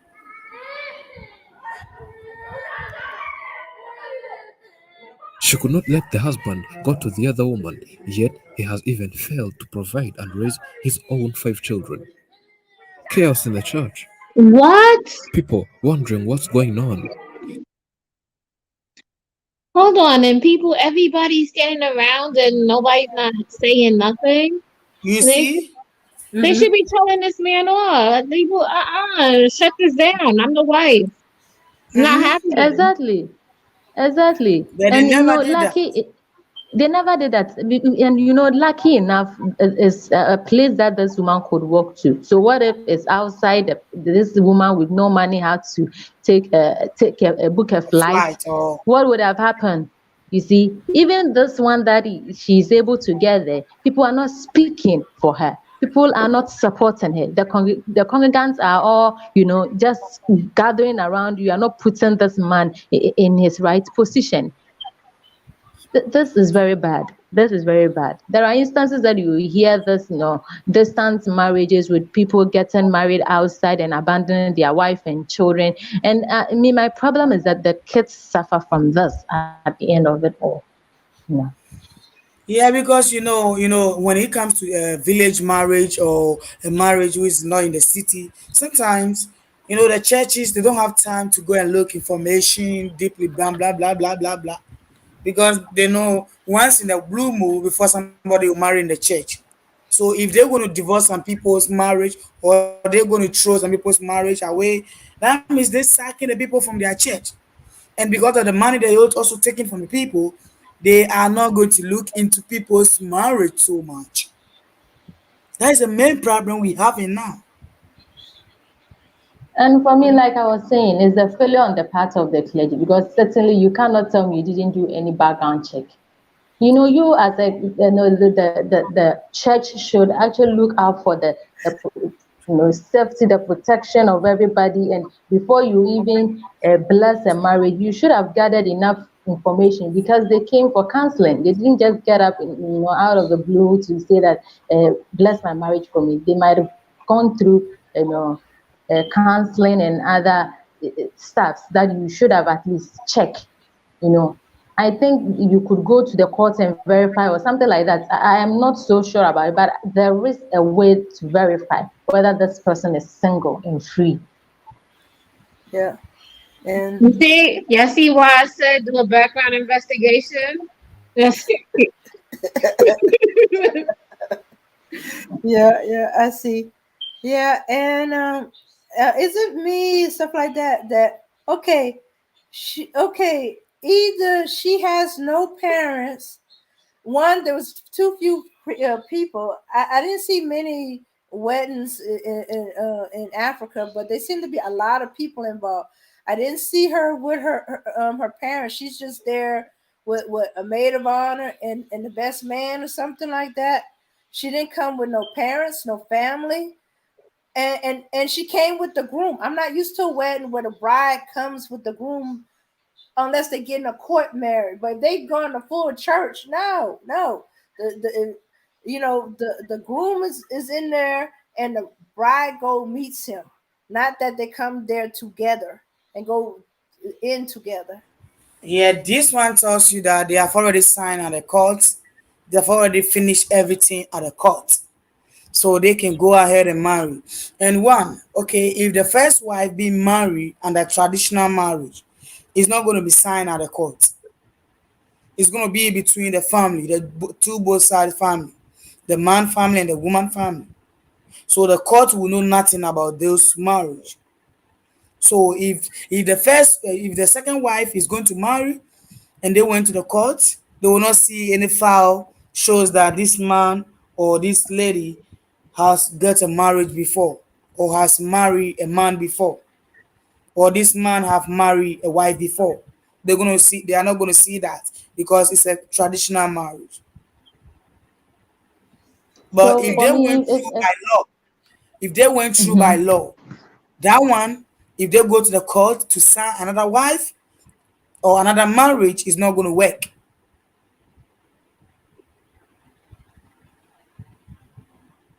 Yeah, it's not good. But for me, I think that if probably they came alone because the family wasn't in support, or they did it at the blind side of the family. The family isn't aware about it, or the family isn't supporting the fact that the man is getting married again. But for me, if I was to be the second one, I would have sued this man for deceiving me. You are married and you didn't tell me, or you actually said you are not. I will sue you for deception. You've played with me.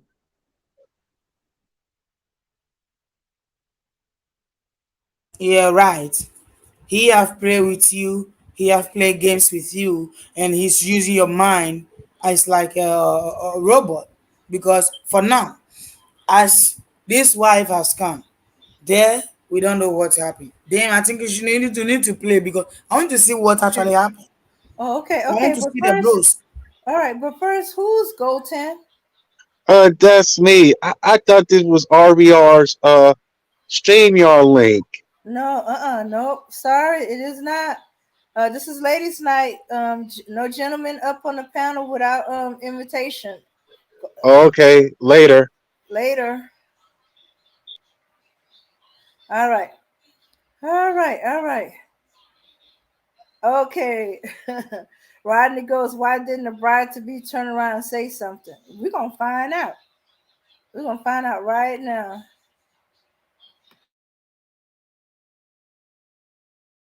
Children crying, the mother lamenting. This moment, everything was messed up. The husband was shocked. He thought the wife would never know anything about this, but he was lying to himself.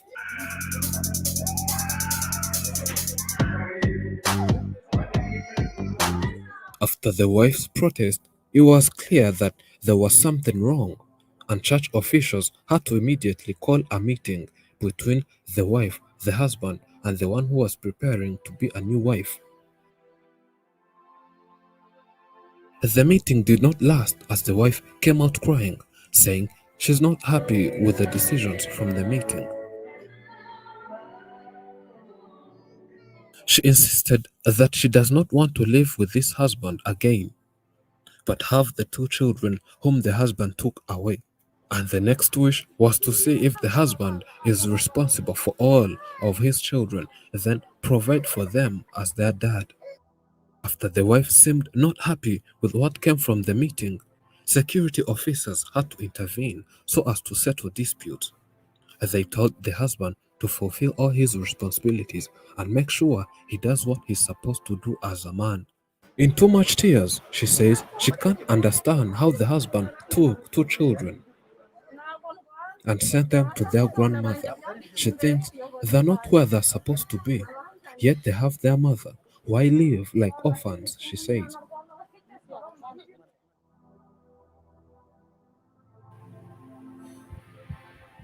By when she was pregnant, the husband left and took two children who were twins. She says she produced two twins for two consecutive times. After knowing the husband is having a wedding, she wanted to ask the husband two questions. Yewe numvaga nifuza ko duhura imyaka yose maze mushaka akampa abana banjye nkamubaza abana nsigiye aho nzabarerera by'ukuri nanze yo kubamo ngira ngemba mu icumi. She has been struggling to provide for her children, and since she has no one to remain babysitting her young children, if she needs to go somewhere, most of the times she locks her children in the house and says this is a very risky decision since she cannot stop the firstborn from going to school so as to take care of these little siblings.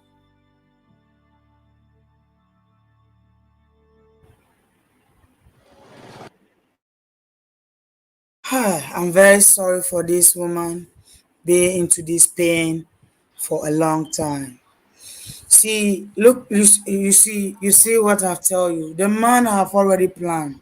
He has made his decision that I'm not going to be with this woman again. I'm not going to marry her again. I need to find another one. And you look at things. You took two children away. Somebody should pregnant for 9 good months, and you taking the children from her without her knowledge. Now she cannot even find her children, her biological children. She cannot even find them. Do you know how many painful when a woman is pregnant she been through? And you just use maybe one day or one twinkle of eye to take these children from her. One, you are not providing for other ones. Look, I have to lock these babies to go and search for food, to go and look for work to do so that she can bring some money. See what the church auditorium, the premises, or the leaders of the church they did was wrong. How can a church leader at that moment you have to stand and cancel the marriage? Why will you call the lady inside the room and tell her what she should do, and then you go ahead and bless the marriage for I would say useless man who don't know his right? Sorry for saying that, but it's very painful if you see your sister or your siblings go into this situation. Yeah. She's a good woman. She's struggling. She's not having problem that if you said you don't love her, fine, but taking care of your children, that also is a problem. You don't do what a man's supposed to do as a responsible man that you have given birth to. So what tells you that you the wife that he's getting married to you now, if he's going to take care of you, if he can do for his children.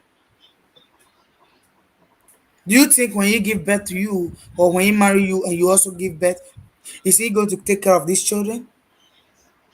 And I don't know what is wrong with the best man that he was even fighting the woman.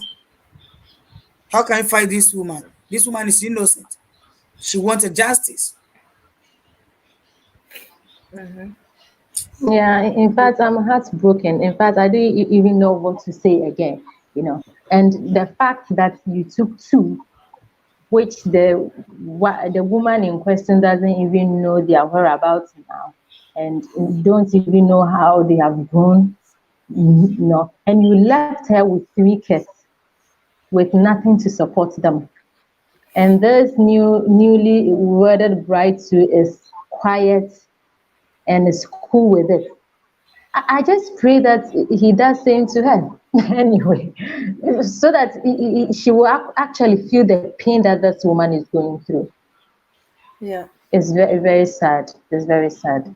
I mean, my concern is basically with the kids. If you don't want to be with the woman again, nobody's forcing you to be with her. But for the kids, you at least have to take care of the kids. And it shouldn't be a problem for you to take care of the mother of your kids. I don't know, but I simply do not get this. I'm heartbroken. And the newly wedded wife is something else. I don't even know the word to use, but she should think, she should reason. Yeah, any woman who does that is she's an evil woman. She can't, yeah, she's an evil woman. I would say that. How can you allow this man to do evil thing to your fellow woman like this? A very painful thing. Okay, Charlene, Okay. you want to say? Yeah, I was gonna say this is why there's so many policies, and this is why women have the kind of mindset that they have today. I'm not saying that this happens all the time, but but look at what just happened to her.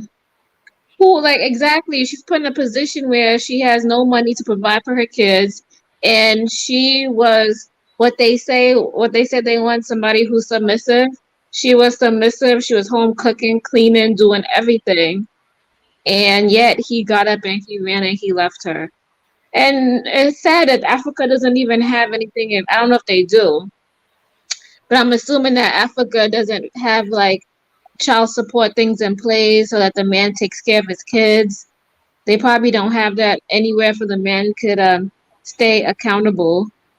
So now They don't she have. has to, yeah, they don't. So now she has to figure that out. And that's just messed up. And people wonder why women are the way they are now. Because a woman can't leave a child. She has to raise the child. She just can't get up and leave and I'm gonna go sow my royal oats and I'm gonna go work this job in a whole new city and town and go marry somebody different. We can't do that. Our kids are attached at the hip. You know, we have to take care of our kids. We have to be there. Our kids are dependent on us. So yeah, this was truly a sad situation. Okay. Oh, Rodney Yeah. has some questions. He Mhm. says, okay, he goes, why didn't the bride turn around and say anything? He goes, I understand what y'all saying, but if you was getting married and another woman came out of nowhere and did what she did, you just gonna say nothing? You're just gonna stand there silent? Let me see, silent. Okay, that's another question. You wanted to know what the meeting was about. So, would you, if you was the bride, and someone would come out of nowhere saying, he's married, he's still married, what would your reaction be?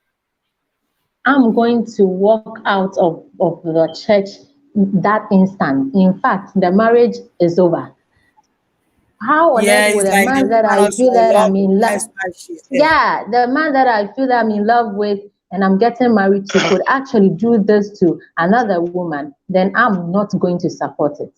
I'm not. The probability The that you woman could is actually okay with put it. me in such appalling situation is very high. And I'm looking at it as if I'm in the woman's shoe. I'm the woman that this is being done to. In fact, the marriage is over. Mm-mm. No compromise. No. All right, you, Charlene, if it was you, Oh, I would have slapped him. I would have slapped him, cussed him out, you know, call him a whole bunch of names, probably push him, been really mad. They probably would have had to, you know, force me off of him. And then I would have just, yeah, walked out. I will Yeah. be going ahead and apologize to the woman that this man do evil to her. I am the bride. I'm gonna apologize to her. I'll tell her I'm sorry. I don't know this is what. Yeah, so that it's gonna be a humble that I love. If it were to be me, I'm not going to agree. So I will firstly go and apologize to the lady, but she didn't. She didn't. She just sat there and looked. If her eyes weren't blinking, I swear she wasn't a living thing. Just like a little mannequin. Okay, he wanted to know what that meeting was about. Why did they have to have a meeting? You I know, when think they, they I were was having a thinking, meeting. oh, I'm sorry. Go ahead. Okay, I think they were having a meeting to calm the woman down so that she is going to allow them to bless the marriage. That's all. That was the meeting to see the secrets behind this marriage. for me, I was thinking that probably after the meeting, the marriage will be called off for the necessary checks to be done and the right things done and the wrongs corrected. But here is the case after the meeting, they just continued with the marriage. I simply do not understand the, the, the position that the clergy took, you know. They should have called the marriage off, take time and look into it well and make sure that all the wrongs are corrected before if they want to still continue with the marriage, then they set another date for the marriage. But to just say that that is it, the man should take care of, what's the guarantee that this man will take care of the other three kids?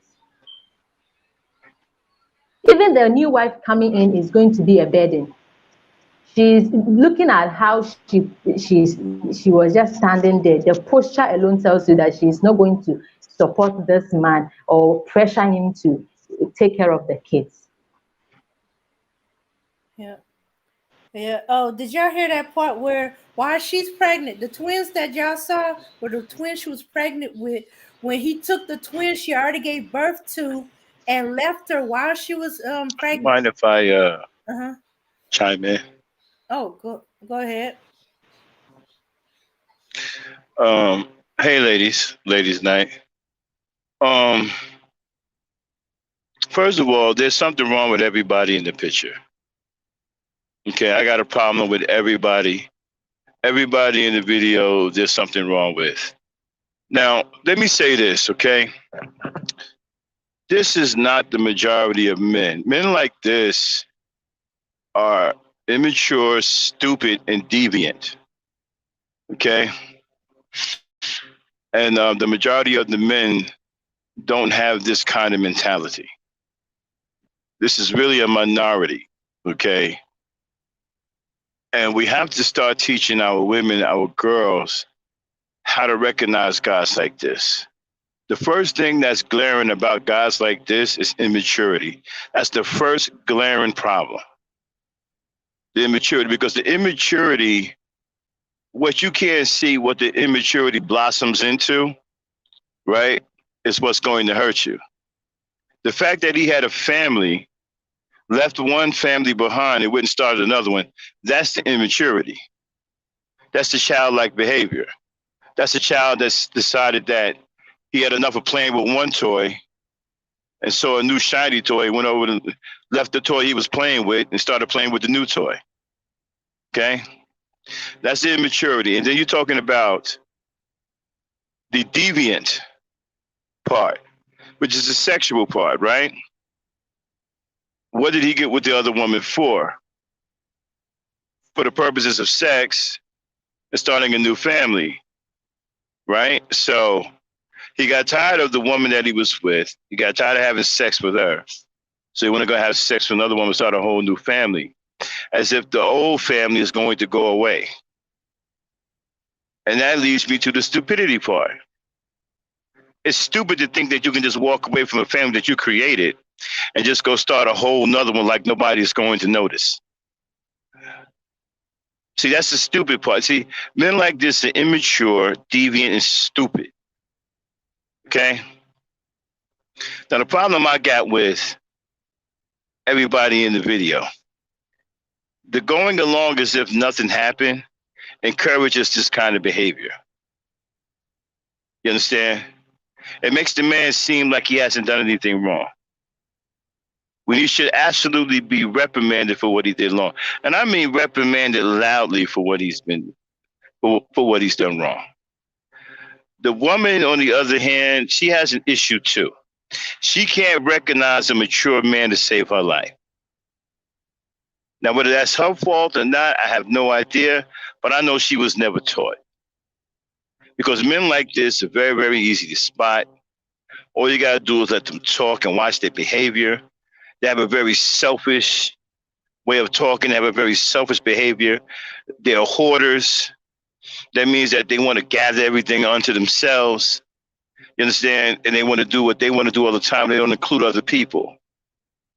That's how you spot these guys. And we have to start teaching women how to spot guys like this so they don't mess up your life. Okay? It's obvious this guy's an unfit anything. He's unfit to be a man at this point.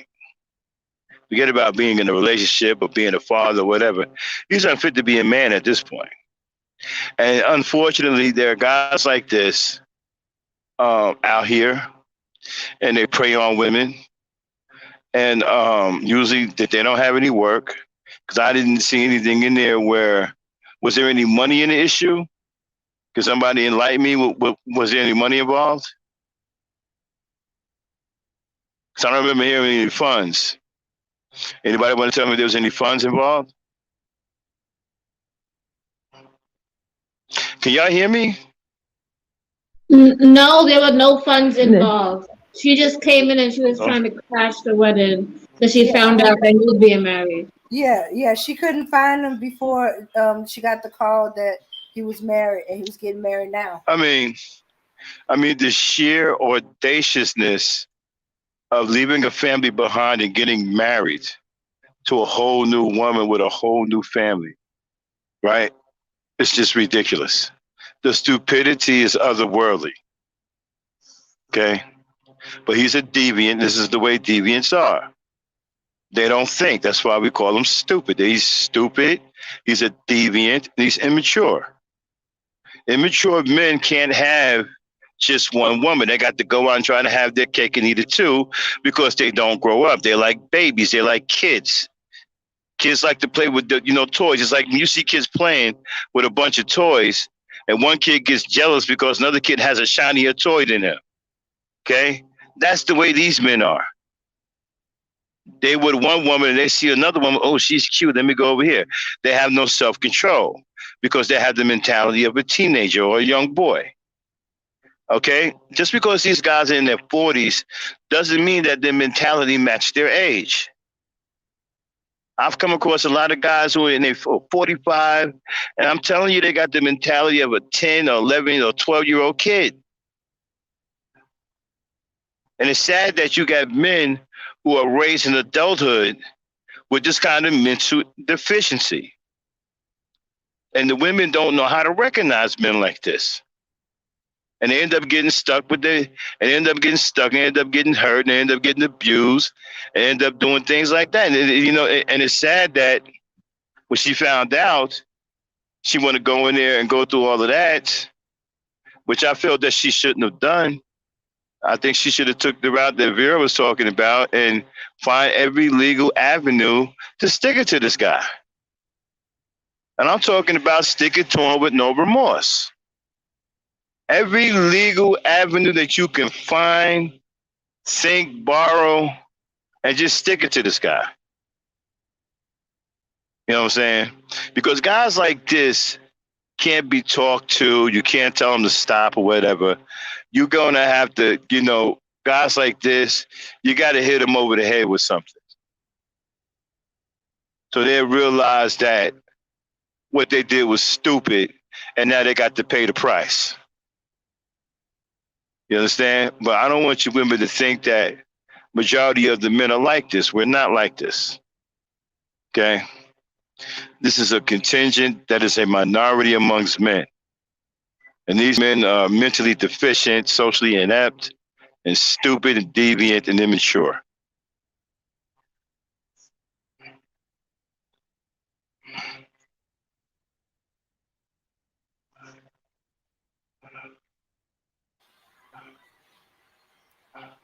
All right. Thank you, Max. Thanks, Black Knight. Yeah. Did you guys hear me? Did I? Yeah, we heard you. We heard you. You are right. You want to It's just that, respond?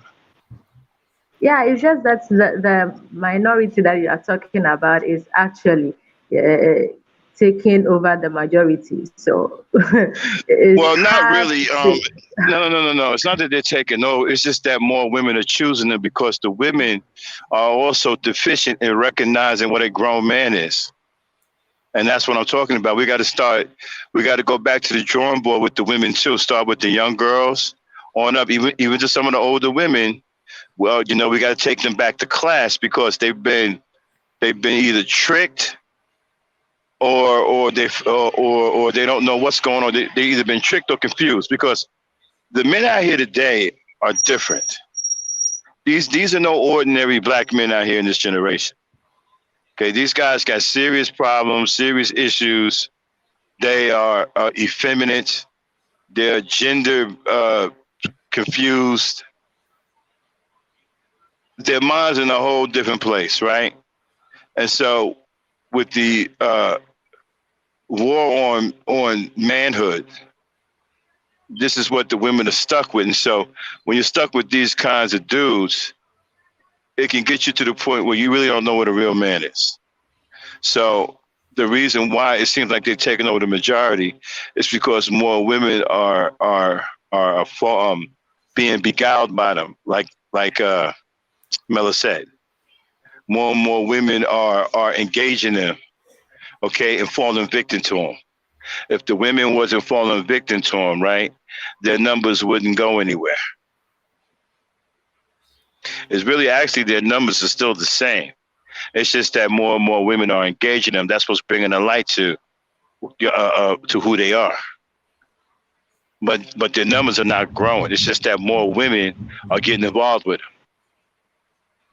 So looking at the happenings around you, my question is, what at all do men really want? Because you have a woman that you decided to get married to, and you later on think, oh, I don't like you again, so I'm going for another person. What at all are they looking for? But this is what I'm trying to explain to you. That is called maturity. These guys aren't mature. A lot of these guys who are in their 30s and 40s are not grown mentally. They have the mentality of a teenager. They get tired of you. They get bored of you. They want another girlfriend. That's immaturity. That's what I'm talking about. Grown men know what they want. Grown men usually stay with their women. I've been married to my wife for 19 years. Men who are grown mentally don't play games like this.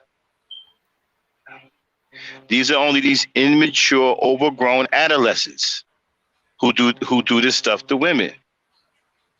And they have you confused. You think that they're real men, and you think that this is the way men behave. We don't behave this way. And they are not the majority. Right now, they just have the loudest voice, but they are not the majority. And the only reason why they have a loud voice is because more and more women are falling victim to them. In the past, women wouldn't pay these types of duty demand because women were educated better on these types of men because they have fathers who taught them about men like this. But today, a lot of the women are at a disadvantage. They don't have the fathers or the elder uncle or the elder grandfather to teach them how to recognize derelict and deviant, immature, stupid men like this. Absolutely. And so they Thank fall you for victim. saying that. The fathers are not in the scene anymore. So how do you learn? How do you get this information from them? So what we have to do is the brothers who are still around, the elders who do give a damn, like myself, Jay Speed, and other guys, we got to teach. The women got to come to us and ask us questions, pick our brains. We got to reach out to as many women as possible, okay, to teach them how to recognize these kinds of fools, and what to stay away from, what to pick up on, because this is the job of the father. If the fathers were in the home, I guarantee you, women wouldn't be having this problem. The women wouldn't be having this problem. The only reason why women are having this problem is because they're not being taught. And you're falling victim because you're not being taught. You're uneducated when it comes down to men like this.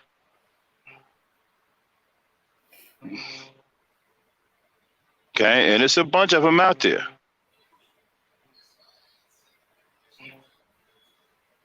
So, we have to start helping our women. The elders, they got to reach back and start helping the women. Listen to my gym coaches. I'll be dropping gems and jewels for both sides. When I'm talking to the guys, I also drop a jewel for the ladies too. I always talk about ladies, what to look for, what to look out for. If you take what I'm saying seriously, you'll be all right. I know men because I'm a man. I know how we think.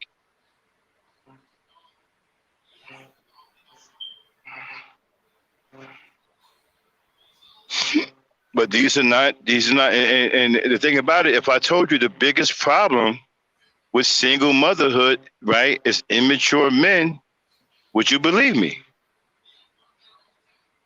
Probably not, right? Because you see all these other stuff, right? You see child support, in the picture. You see guys making retarded pump and dump videos. You see the manosphere. But I'm telling you, the biggest problem with single motherhood is immature men. Men who are not grown mentally. Mm-hmm. All right.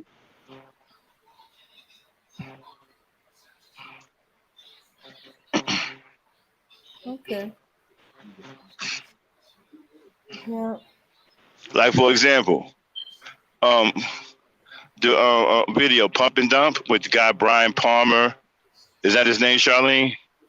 Brian Palmer. And that idiot. Mm-hmm. Right. And that idiot Ramil. That's a prime example of two immature men. Two immature, worthless derelicts. And they're deviant. That's a prime example right there. They even dress like kids. Ramil dresses like he's going to his high school prom. Brian dresses like a teenage gangbanger. Pay attention to the sartorial expression of men. For men, I agree with that. it goes to their mentality. I agree with that. Do not ignore the sartorial expression of men. Sartorial. It depends on my accent for the day. I either pronounce it sartorial. It depends on my accent. But pay attention to the sartorial. It's very, very important because it'll tell you what type of man you're dealing with 99% of the time.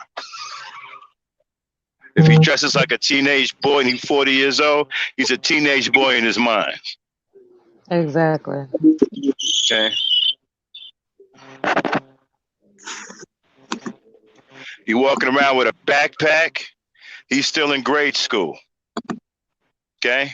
You see a grown ass man walking around with a backpack on his back with stuff actually in it. He's still mentally in grade school. Wow. Okay. The backpack is Yep. You see him with a backpack, and we actually got stuff in it. He's mentally still in grade school. Grown men do not walk around with backpacks unless they're going hiking. Mm-hmm. If you see a grown ass man with a backpack and there's no tools in it, there's a PlayStation in it, there's some games in it, that is a grown man that is still stuck in the 8th grade. Probably the 7th grade.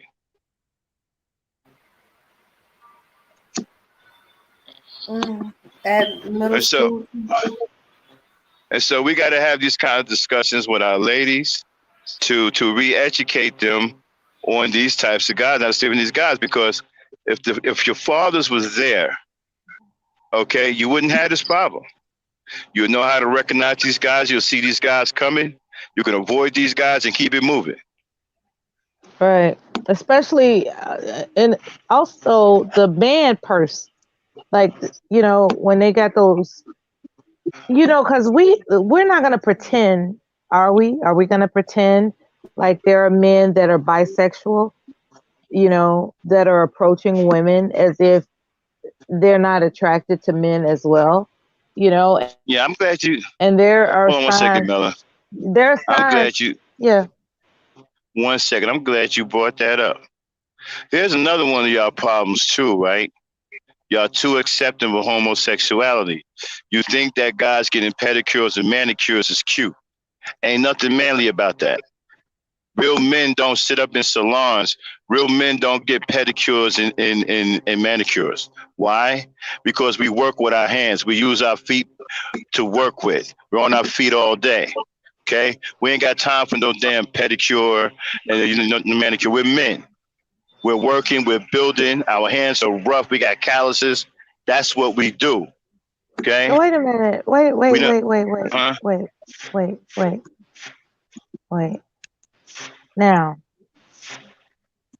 I understand that somebody has to keep their hands clean. I get that. I don't want calluses to touch my body. I don't want foot fungus in my sheets. So I endorse men to go get their professional maintenance for their feet and their hands. I endorse that. Because you got to touch me. And I don't want you touching me with a foot fungus and calloused hands. Right. But let me explain something to you, right? A man could do all of that without getting the pedicure and the manicure. He can keep his feet clean, clear of fungus, and he can keep his hands, he can keep calluses off his hands.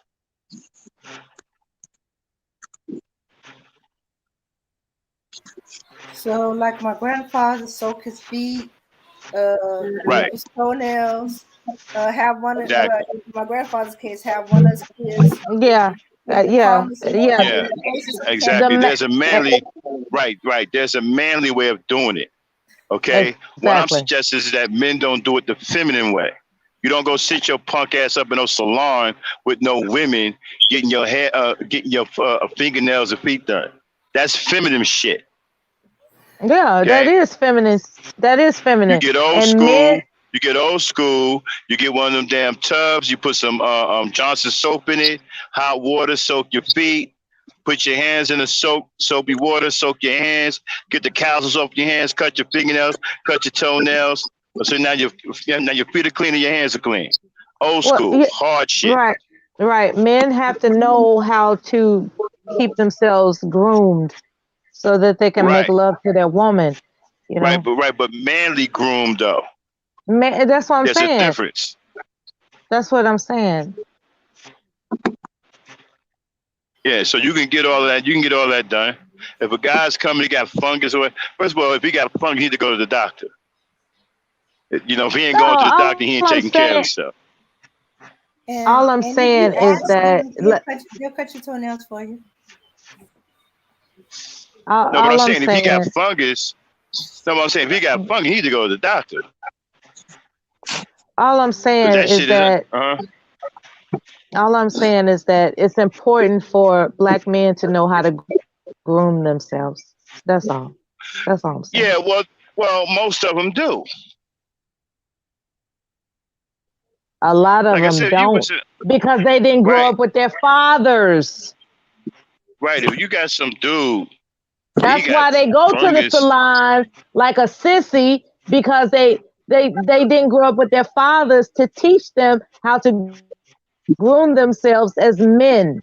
They learned how they learned through observation from a woman's perspective as opposed to a man's perspective. And that's what I'm saying. Who are teaching these boys how to groom themselves as men? And that's why I find fault in absent fathers, because you're leaving your son out here in the wilderness to wonder what it's like to be a man when his father could have taught him. Mm-hmm. Can't argue there. Yeah. Not to mention, they probably used to going with their mama to the salon. The mama don't have a Yeah, but if they got babysitter. if they got stuff got that going on, they need to go to the doctor first. If you got fungus, go to the doctor first. Find out what's going on. Could be internal problem. It's Get not that about fixed. it's not about the fungus. I'm just talking about male grooming. I'm talking about, like there are boys. I heard something disturbing earlier on a live stream, I think last night. I heard that there are men that didn't know that they had to stand up to urinate until they were around other men that teased them like, dude, why are you going to the stall to urinate? I What? thought that's how Wow. you do it. Exactly. Oh, Exactly. okay. So I'm What about? saying that this is why these boys need fathers, because they need to learn how to be men. They need to learn what men do. As a Yeah. like a mother, if a boy is if a boy is around his mother all the time, he's going to think that those hygiene practices apply to him when it's different for a man. That's why the fathers are important. I was devastated. I was like, are you telling me there's brothers out here that didn't know that they were supposed to pee And standing up until some other man told them? how old was they? What age range was Well, they talking? Well, according to the story, they were in their 20s until somebody embarrassed them. Like, you don't know, like, what the hell, you think a urinal is for? Okay, You, 20. Okay, 20. Yeah, we can say okay, absentee father. They like 30, 35. Ain't no excuse for that. I don't care if you got a father or not. Well, Ain't no I excuse for heard that. it was, something slightly similar it where was, go ahead, baby. I'm sorry. a couple of men in my church, they said they can tell the young boys that were raised by their mothers and their fathers ain't around, because the boy, when he goes to he stands, he'll use the urinal and stuff like that, but what'll happen is he'll take his pants completely down instead of Yeah, just see, I don't. Right. All those intricate details Okay, that's see, a see, see. man's job to teach his Okay, but son. see, the problem I got with stuff like that, right? You see, if a guy told me a story like that, I would stop in the middle of the story. Well, why didn't you do something about it? I mean, obviously, you're watching the young man. You know he's wrong. Why don't you go over there and correct him? Oh yeah, they do that too. It was just an Yeah, don't tell me observation what the he was mother is doing. making with another man. Right. Don't tell me what. See, I don't want to hear nothing about what the mother is doing, especially she's a single mother. I don't want to hear about what she's doing. She's doing the best she can. If you see that there's a way that you can help, then help. Oh. Don't sit up here and tell me what the mother is doing. You're a man. You see the young man is obvious. It's obvious he's unlearned. Okay, go over there and educate him. Teach him. But see, Help the mother out. the problem is that a lot of men would find it more, how can I put this, exhilarating to make fun of him then teach him. So I don't know what that's about. Like, women are nurturers. Women will tell somebody that they're doing something wrong, but a man, they'll laugh at it and they won't teach him that he's doing those something men wrong. aren't. All right, well, those aren't good men. No. Those are probably derelicts. You know, a decent man wouldn't laugh at the young boy because he realized he's being raised by his mother, and the mother's doing the best she can. So there's going to be some issues there that need to be corrected. So All if you right. see So them, how do we identify derelict men? oh man, Well, it's so easy. that was his way identifying derelict men. He knows couples that are no longer together, or they were never Hey, together. dang. Okay. Mel, did you ask Dame the question, or did you ask me? Anybody. Okay, go ahead, Dame. What was the question? Can you repeat that? How do we identify derelict men? That's a good question. Okay, the man that was making that observation about the boys having their parents, that was his way of observing that was a household where the father was a derelict. You know, because, you know, if the father is involved in any kind of way, or even for a short period of time, then the child would know that he don't need to go completely down to use the bathroom, you know, bring his pants and underwear all the way down to the floor. That's not answering the question though, Dame. You know, it's like, how do we identify, like, what are the traits to identify a derelict man? What are the traits? And I'm sorry I didn't specify. I apologize. Oh no, it's my fault. I was hearing derelict father. Okay. Like, I'm serious though, like, because this actually involves the ugly side of love. You know, the ugly side of love includes derelict men, as Well, well as. Go ahead, baby. One of the traits is selfishness. That's one of the traits. There's several more, but that's one of them. And what does that look like? Like, what is it when a man approaches, say, hypothetically, a woman is at Starbucks minding her business, and some guy that finds her too irresistible to pass by approaches her. How can she identify in 3 sentences or less that he's derelict and not worth her time? Well, not in 3 sentences. That's kind of hard. You got to spend a little time with him because dereliction don't show up right away. It can be well hidden. It don't show up right away. Here's where I beg to differ, right? If he's wearing sportswear, I'm going to ask him, did he just come from, quote unquote, the gym? Right? Mm-hmm. And if he tells me that he's out running errands, I said, oh, you dress comfortably when you run your errands. So what do you do when you're not running your errands? And if he answers that in a way that doesn't include employment, he's a derelict. If you get what I'm saying.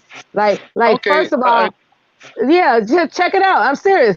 Check it out. So, cause you can't just judge somebody on sight. You never know what they got going on, but you can inquire to things that lead to a specific conclusion. And I want you to correct me as to whether or not my theory is incorrect. If a guy, oh, go ahead, baby. I'm sorry. But yeah, I'll buy that. I'll go with that. But it's if you can get that lucky right off the bat, that's great. But usually it's well hidden for a while. And it comes out in their behavior, you know, whether they can't finish something, they make too many excuses, they leave things behind. They don't want to adhere to anything. They don't want to assume responsibility for anything. They're negligent. They're half-assed at everything. They don't care about anything that you care about. And if they tell you, we'll live, if you say, hey, go pick up these flowers from roses because I got to give them to my grandmother, you know, it's her 90th birthday, right? He'll go and do something else, maybe go smoke some weed, chill out with the fellas, you know, with the money you gave him to pick up the flowers, you're going to use that to get a bag of weed and all that. They come back and tell you some old funky stuff like, oh, I forgot. I didn't think it was that important. I'll tell you what, I'll give you the money back when I get paid. Nah, you would have got cussed out. You're not doing that. Mm-mm. See, ain't nobody got time for that, right? And that's why I was. That's why. No, I'm serious. I'm serious. That's why I'm advocating for the 3-sentence elimination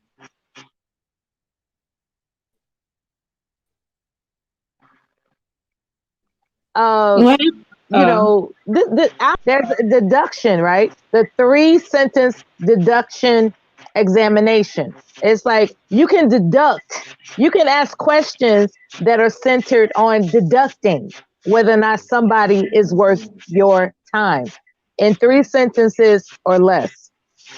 That's what I'm advocating. I'm advocating for these young women to not waste their time.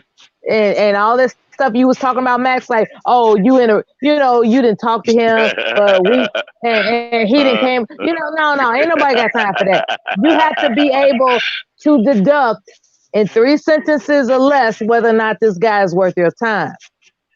And that's why I was saying, it's like, okay, because you deem it unfair to judge a book by its cover, and he just so happens to approach you because you're so fine and irresistible and want to know you, and you know, it's like, wow, I couldn't help but notice how beautiful you are.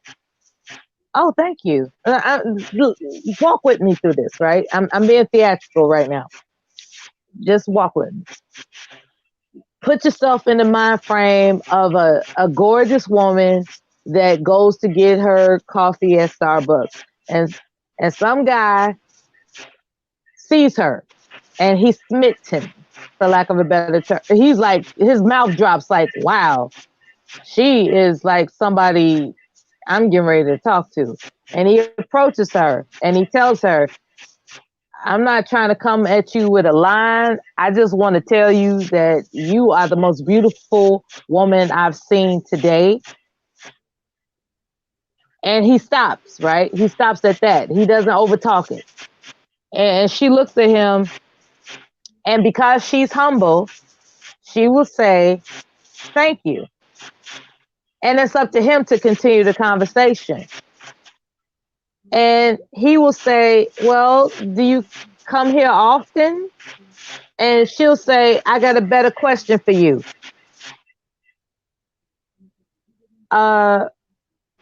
Did you just come from something athletic? You know, did you just come from the gym? You know, that type of thing, right? Like, she's going to ask him because he's dressed in, you know, Nikes and a jumpsuit and all this other kind of childhood clothing that you met. Hold on, man.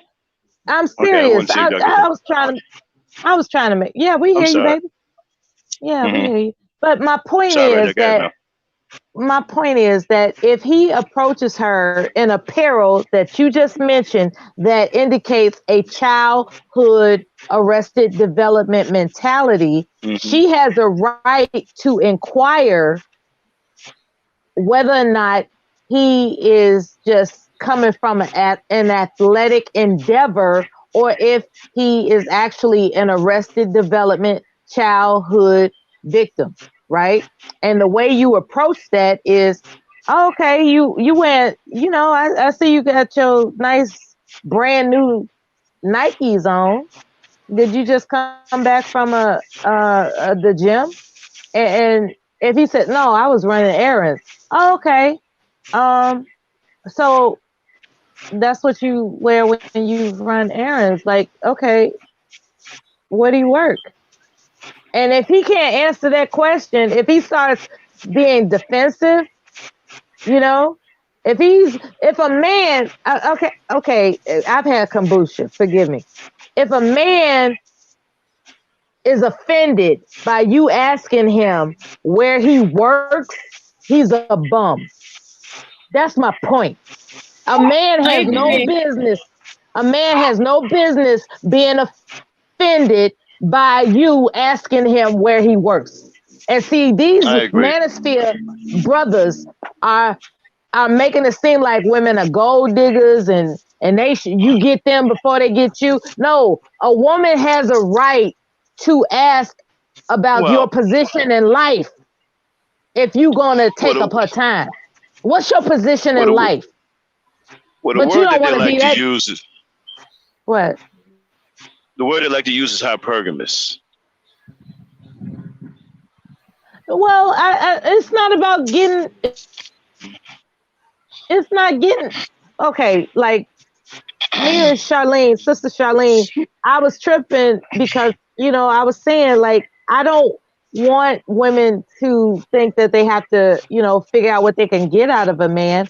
My position is you have to make sure that he's not trying to get something out of you. And if he's broke, then he's looking for, he's looking for a layup. He's looking for a layup. He's like, oh wow, she obviously, she wearing her Chanel purse, she's wearing her her Rolex watch. This woman obviously has a place to live and I don't, so I'm gonna approach her. And you have to figure out whether or not this guy's a bum before you waste your time, no matter how slick Well, and easy talking he is. Because that easy slick well, talking will mess a lot of women up. It's called beguiling. A lot of right. men beguile a woman to her detriment. Right. Well, a derelict is usually easy to spot, because they bums. Well, They how do usually you got spot them? they usually they usually got like one set of clothing and maybe wearing a backpack with everything that they own in it. But you You don't know. know that when they approach you. How do you know Well, that well, when they well. When they approach you? start, right. Well, when they start to, notice the backpack for one. Okay. Be curious about the back. Always be curious about a man with a backpack. That's one, especially a grown ass man. Two, listen to the conversation, right? The conversation would probably flow somewhere like this. Well, nah, baby girl, I'm going to see about this job. And, like the reason why I walked away from the other job, because there was creative differences with me and the boss because, I have a talent and I draw and I do this and I do that. And I usually got stuff going on over here. But right now, I'm about to go see about this other job. And if I get it, I got things I want to do. I got property I want to buy. And, see what I'm saying? Okay, I The do. I do. conversation, yeah. Uh-huh. What about the identity crisis of it all? Like if the guy got like pigtails all in his hair, like if he's dressing like a rapper wannabe, isn't that an indication that he's tripping? Immature. Yeah. That's immaturity. Yeah. And this is the problem I have with these rap artists. These rap artists, they have all these hairstyle augmentative images You mind if I that say something make. about that real quick? Yeah, go ahead, babe. They've convinced young black men, right, that rapping is actually a profession. Okay? Right, When it right. really is. When It's it not. really isn't. So what keeps a lot of young black men unemployed is that they waste their time trying to be rappers. So they don't pursue work because they Yes, think that rapping is a profession. It's a yes, psychological, it's a psychological, uh, it's a psychological reversement in the mind as far as what is work and what's not work. Okay. exactly, Okay. exactly. I was just talking to my mother earlier tonight about the distractions of like the distractions from prosperity, right? I told my mother, I said, when you think about it, a lot of media influence is a distraction from prosperity because everybody who has some common sense, they are aware of their inept ability as to what it is they can do to prosper themselves. But media influences them to think that they can adapt themselves into arenas of industry that don't apply to them. Like, what makes a person think that they can become a successful rapper without the sacrifices that it takes to get to that level? You know, like a lot of people, it's a handful of people that are willing to really exploit themselves to get to the stratosphere of of success. Like you gotta, like man, listen, like I know a guy, right, that called himself pursuing a rap career, and he found himself being so, dare I say, bootified. Okay, he just got himself caught up into being used and abused and served to the hounds of hell just because he thought he was supposed to be a rapper to pursue prosperity when in fact his innate ability was working with his hands, and he could have been like an electrician or a plumber or a window watch. He could have done something that didn't include him sexually exploiting himself. You know what I'm saying? So I appreciate that you said that because a lot of these guys, not these guys online, but there are young boys that think that the way to fame and fortune is through rap industry, and that rap industry is not going to let you into the gate without your Well, ass being wide open. It's let just me not ask you a gonna happen. question. Let me ask you a question, right? How do you deal with Well, a guy that has serious potential to be highly successful, but and what? wants, well, pretty much anything except rapping? Oh, I mean, he's smart. He could be an engineer. He could be a chemist, right? But he wants to be a rapper, and he can't rap, right?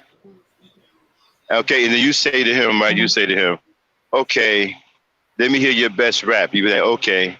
He goes, roses are red, violets are blue. No, he goes, roses are red, violets are blue. They call me Chucky Boo. And that's his best line. What are you going to tell him? I'm going to tell him that it's time to take an aptitude test to find out what your true talent is innately, and the facts will speak for themselves. Like, cause people can't deny the facts. I like how Like you I'm just serious walk though, away. cause there are people that do that. There are people. No, there are people that do that. They say, look, No, but I like I to. know I'm Uh, destined to be the next. No, they say I'm destined to be the next Oprah. I know I'm destined to be the next Oprah, but the motherfucker stutter, right? That woman stutters. She can't articulate. She can't say. okay, but wait a minute. Okay, but wait a minute. She Wait a minute. can't. So She you tell. doesn't know when. And Okay, so after his. no, go ahead, babe. Okay, so what you're saying after his Chucky Boo rap, right? You're going to say, okay, you're going to say, you're not even going to acknowledge that. You're going to go straight to the aptitude test. I'm going straight to the aptitude test. Right. We're gonna have an aptitude test conversation when I've realized Uh, that what you demonstrated to me wasn't impactful. When it's like, okay, you telling me, like, I got somebody that said they wanted to be a psychologist, right? They're trying to pick out their college career path. They look, they want to be a psychologist, and they're goofy as fuck, right? So, um, so you want to be a psychologist, but your aptitude is in math. you're a mathematical genius, but you want to be a psychologist. Is it possible that you can pursue what your aptitude is favorable towards, and you could just, look up online about psychological and, interests?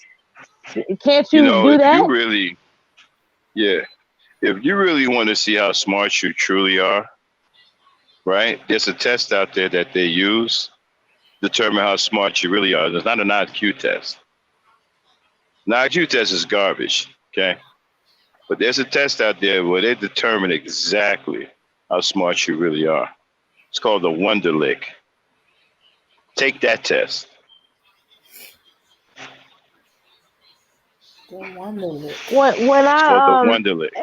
So I yeah, have like I just when wanted I to go I ahead, wanted babe. to I just wanted to piggyback on what Mella was saying, how they don't know what's their talent.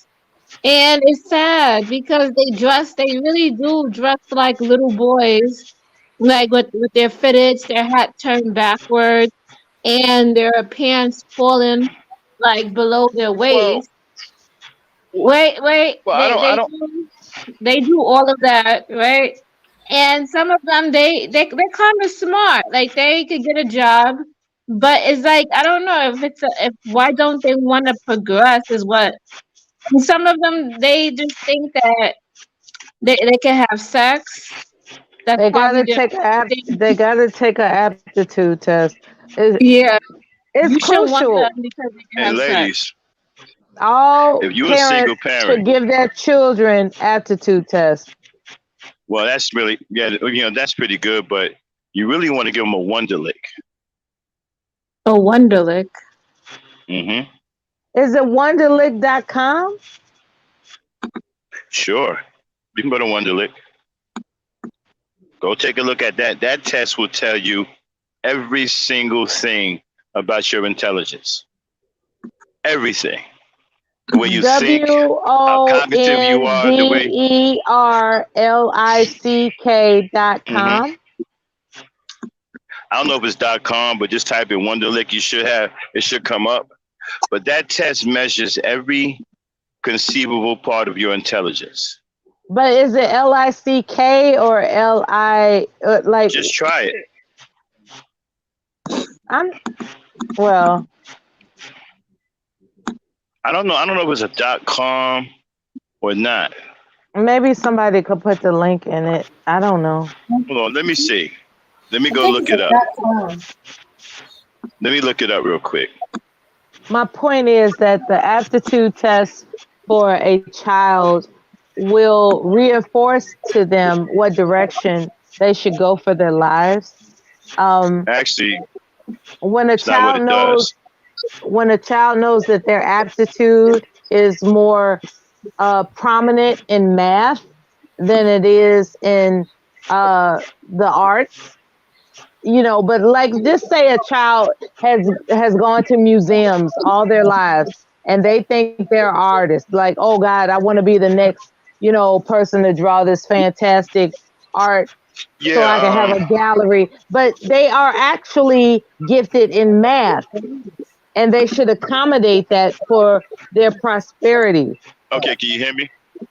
Uh-huh. Yeah, we can hear you. Okay, Mel. Just drop the K off the end. WONDERLIC.com. Okay, thank you. Mm-hmm. That's the test right there.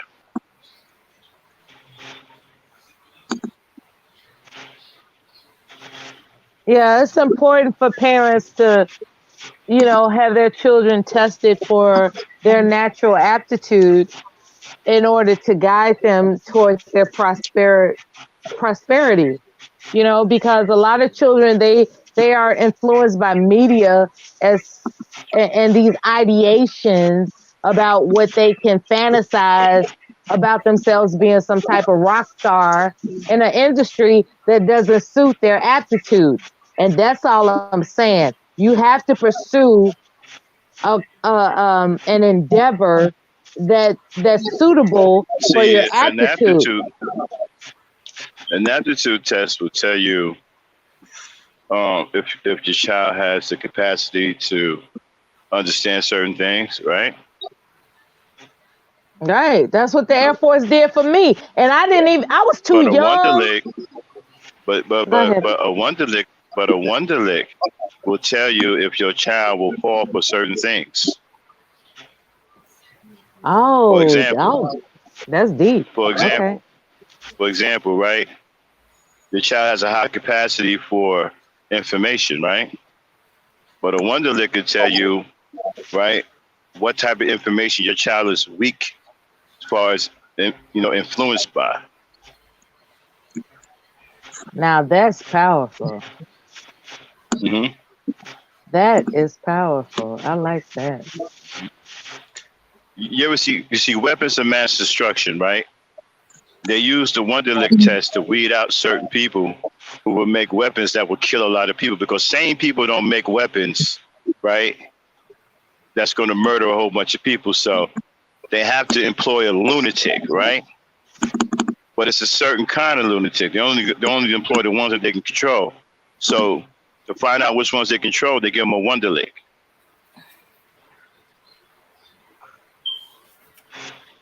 That's interesting. I can't wait to look at that website. Yeah, I never heard of that. Oh yeah, they keep it secret. Keep a lot. There's a lot of things I haven't heard of, man. That's going on behind the scenes that'll blow your mind. Yeah, if there's a personality test to find out what somebody's vulnerable about, yeah, I like that. I want to find out what what your vulnerabilities are so that I can guide you in a correct path as a mother, you know.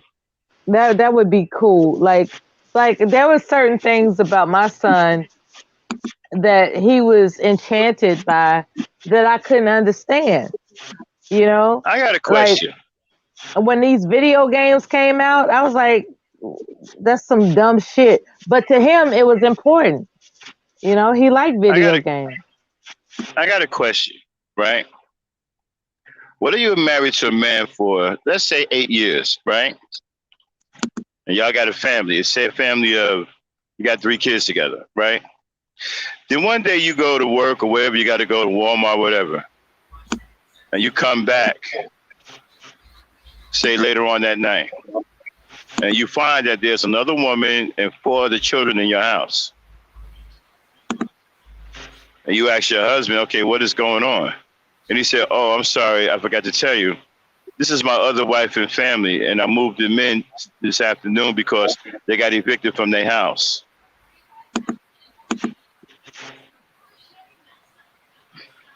Y'all want to respond to that? No.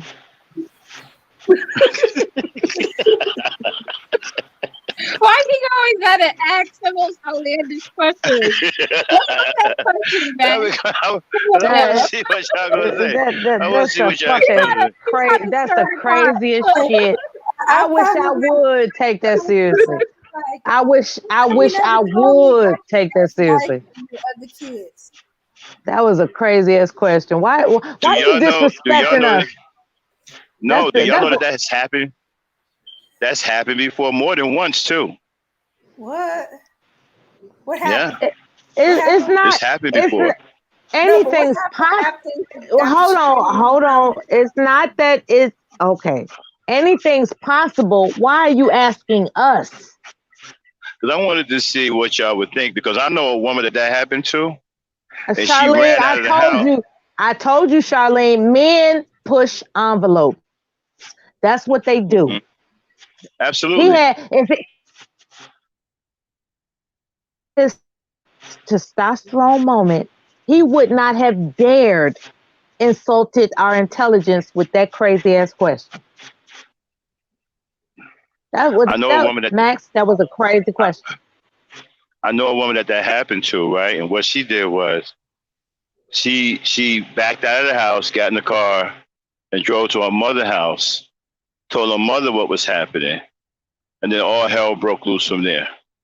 It was a big mess, you know. Yeah, I can respect that the story exists. I just don't know why you would ask us what we think about it. Just to see what y'all was saying, because it went in line with the ugly side of love. Since we was on that topic, I just wanted to see how y'all would handle it if y'all was ever put in that situation. The thing is, we weren't put in that situation. You would think you would be aware of our disposition by now. Anyway, yeah, that's a terrible circumstance. Yeah. Yeah. Besides, I think I don't know. There's something about me that make men confess stuff like that. They married, they got kids, they have a whole nother family. But let me ask you a question. Is that any different than the woman you just saw find out that her husband abandoned her and get ready to marry a whole other woman with a family? Is it any different? Well, yeah. Okay, the fact that he moved in this woman and the other kids mean he was aware of them enough, or he's involved with them enough to know that they got evicted. And you know what? Check this out, right? This guy was another reason why. move. Do y'all know a guy named Frida Green? I know the name. Go ahead, man. Okay. Say what you got to say. Another reason why I said that. Another reason I said that because he said that a man could love two women. And could have sex with no feeling. Because you've already said that men are selfish. So right. So I mean, what else is new? You already said that. You said men are selfish. Right, and some of them are absolutely stupid. Moving your other family. First of all, you creating a whole other family is just otherworldly crazy in itself. And you married to one woman already. That's off the planet crazy right there. Then you're going to be stupid enough to bring that family home to your wife, talking about this is your other family. They got evicted. All right. What if your wife goes and get a gun and starts shooting everybody in the house? All right. Okay. We're yeah. Okay. So are we going to talk about how to bring the next generation forward? Yeah. Because you have a lot of you have a lot of wisdom and knowledge. There's a lot of things we got to stop pick doing. Your brain. Yeah. There's a lot of stuff we got to stop doing, you know, especially on the man side. We got a lot to clean up. A lot. This whole pimp culture crap got to go. This stupidity about pump and dump got to go. This immaturity has to go. We got the men, we got a lot of problems. Right. You know, we got a lot of problems. Okay. With men having a lot of problems, how does that get fixed? You got to fix them one at a time. The first thing I would go for, because we can kill two birds with one stone, is the maturity. Raise the maturity level. The maturity level can help get rid of the pimp culture. I got a signal on my phone that it's getting hot. Huh? Are you charging your phone? Say? You said you got a signal on your phone that it's getting hot. Yeah, I gotta charge it up, I think. No. I'm asking, do you have it on the charger? Oh well, she fell off. She said her phone, she got a signal on her phone saying it's getting hot. It shouldn't be. That's what I was thinking. That's why I was asking if you have it on the charger. Right, so we definitely got to raise the maturity level. The maturity level is devastating us. There's way too many immature men, and the immaturity leads to some really, really awful behavior and awful dispositions of personalities. Okay, so that's the first thing we have to go after. This the maturity. We got to raise the maturity level to adulthood, which can help get rid of the pimp culture type thinking. and then we'll move on from there. Okay. How we raise the maturity level? Well,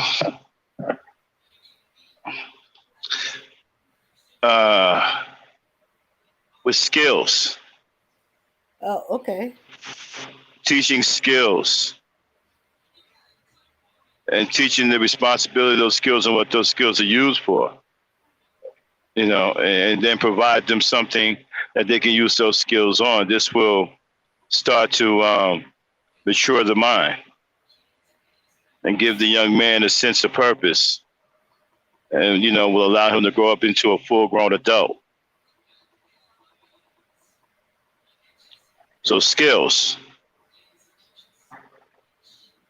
That's one of the ways we can do it. Yeah, there's a set we gotta wean away from the video games. If a man is skillful and can provide his own job and provide, he will feel more like a man mentally, physically, and emotionally. This helps with the maturity of the mind.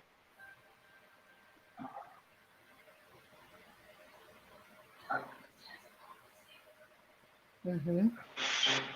Okay. If a man feels that he can't do anything, he can't provide or whatever, he will usually, many of them will revert back to childlike mentality and want a woman to take care of them. Then they'll start blaming the mother for everything. The woman for everything. Okay. What if they're not interested in the skills you're trying to teach them? Well, I don't know about being interested. It depends on your master skill with the type of boy you're dealing with. It's very rare that that male boys reject all skills. I've never seen that. Okay, so that just means we ain't found the skill yet for that particular boy. No, I said it's very rare that boys will reject all skills. Mm-hmm. I've never seen that. That's rare. I've never even heard of that.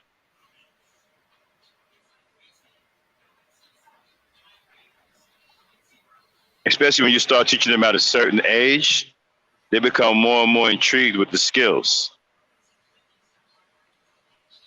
Especially when they start accomplishing something with the skills, right? Mm-hmm. They get more and more interested. I'll be right back. Okay. All right. Well, we're going to go on to our next topic. Abana, Charlene, Vero, you still with us? Yeah. Yes. Charlene? I'm still here. All right. We're going to go on to our next topic. It's an interesting one, but it still has the same. Oh, okay, I forgot that basic background. Hold on, let me mute. Today we take a long journey going to visit a couple we visited a month ago. They shared with us the unbelievable love story that shocked everyone. But for those who are seeing the couple for their first time, worry not. Afrimax has got you covered. Amazina yanjye nk'uko mubizi nitwa Bora Muteteri nk'abandi Madamu Jado. Amazina yanjye nitwa Ndayisenga Jean de Dieu. Starting from the husband, Jado. The man was born normal with both legs functioning properly. But after celebrating his 7th birthday, there broke a lot of insecurities and some wars in the region that forced him and the family to flee to DRC. And on their return, a bomb exploded. And by when he went to hospitals, doctors concluded that legs will have to be removed for better. Legs were amputated, and he later got some prosthetics.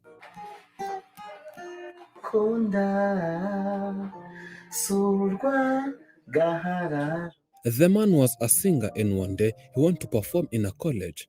and that's why he met with Deborah and they later fell in love. azi ko mfite amaguru, yari azi ko mbese ari ukuvunika bisanzwe kuko nta munsi n'umwe nari mwiyeretse nakuyemo amaguru, ahubwo icyo gihe byaje kugera aho ngaho noneho njyewe biza kumbera ihurizo rikomeye kuko urumva yari amenye tumaze igihe kinini dukundana, noneho nza gutekereza amaso se ko numva afite umushinga wo kuba nabana nawe kuko yambaga hafi pe, ariko nkagira bwa bwoba bwo kumwiyereka ukunda ati nimwiyereka ko nacitse amaguru aranyanga arigenda.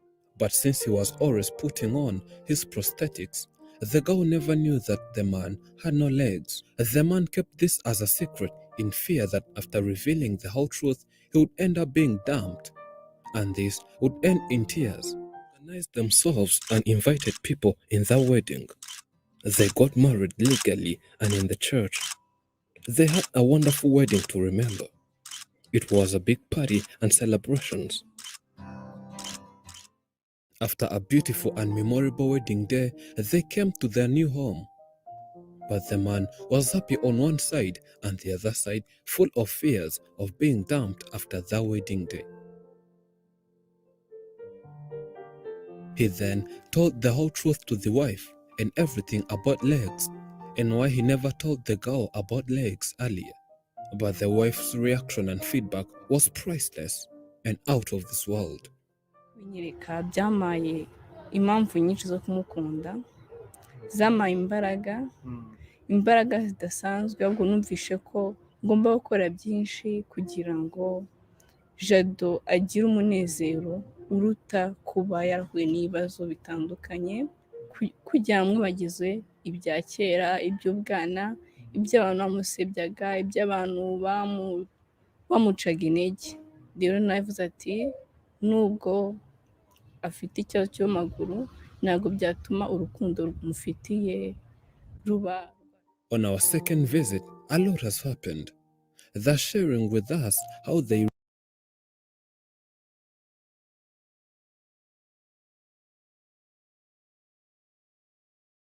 Okay, were y'all able to hear? Yeah, then and but for you me, can. yeah, I heard and saw everything, but for me, I think the man keeping, the issue with the leg a secret. I actually, for me, maybe somebody would say that out of true love, the lady stayed, but for me, no.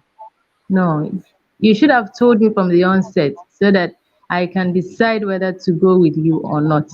But for you to wait till the wedding night before you tell me that, sorry, I don't have legs. No, that's deception. You've deceived me. If I love you, I should accept you as you are from the onset. So why don't you let me know about it? I have a problem with the man keeping it as a secret.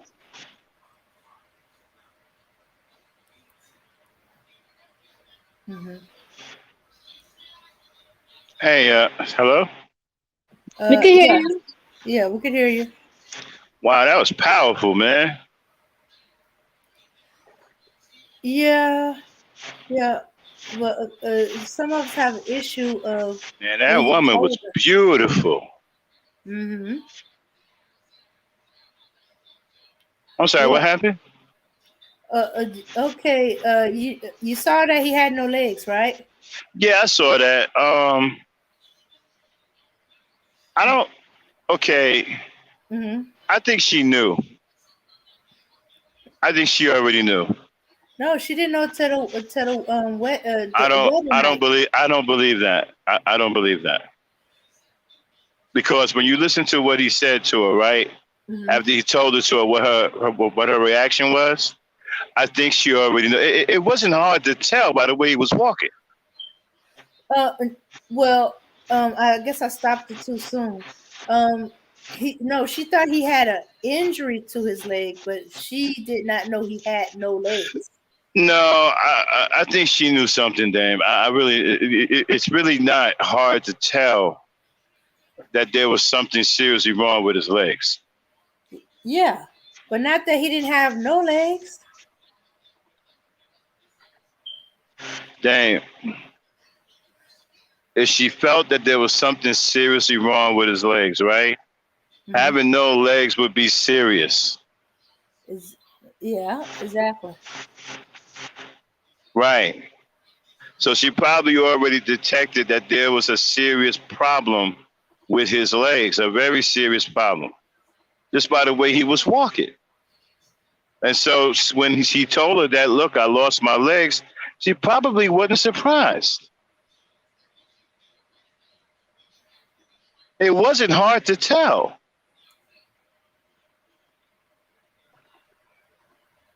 She probably had her suspicion that there was something really bad wrong with his legs or worse. So she probably embraced herself for, him telling her. He's probably waited for him to tell her. If he didn't tell her, she probably was going to ask him at some point. But he had to tell her because eventually he couldn't hide his prosthetics. Not on the wedding night, especially. Right, so he had to tell her. So I think that she knew something was already wrong with his legs. Something really severe. And so when he told her, I don't think she was shocked. All right. What do you think, Charlene? I think that yeah, he lied. He lied. That was fucked up. And Well, wait a minute. Stop. Did he tell her he had legs? Not no, but he didn't say he didn't have legs. Well, he didn't say anything. So that doesn't make it justifiable. Somebody has to overcome the fact that you don't have legs. You don't just shock somebody by meeting them. Look, I have no legs. No. Max. Yeah, Max, I'm gonna have to. Max, you tripping, Max? You know why? Because you're not looking at it from the perspective of fairness. Yeah, I just thought about that. You're right. I just thought about it. Yeah, you're right. That's not fair. That's not fair because he married the woman already, right? He married her first before. Yeah. That's not. Yeah, you're right. That's not right. You should have told her beforehand. That's like if a guy, right? Like I'm all in. I'm in love with a guy, and then I find out on our wedding night he has no teeth. Like he's been wearing dentures the entire time. He should have told me. You see what I'm saying? Yeah. Yeah, y'all right. I stand corrected. Y'all right. I stand corrected. Yeah. Like how do you, well, especially something like especially something like your legs are gone. You got to tell her that, man. Hey, look, I love you, but my legs, this is what it is. Yeah. Then it's up to her to accept that reality.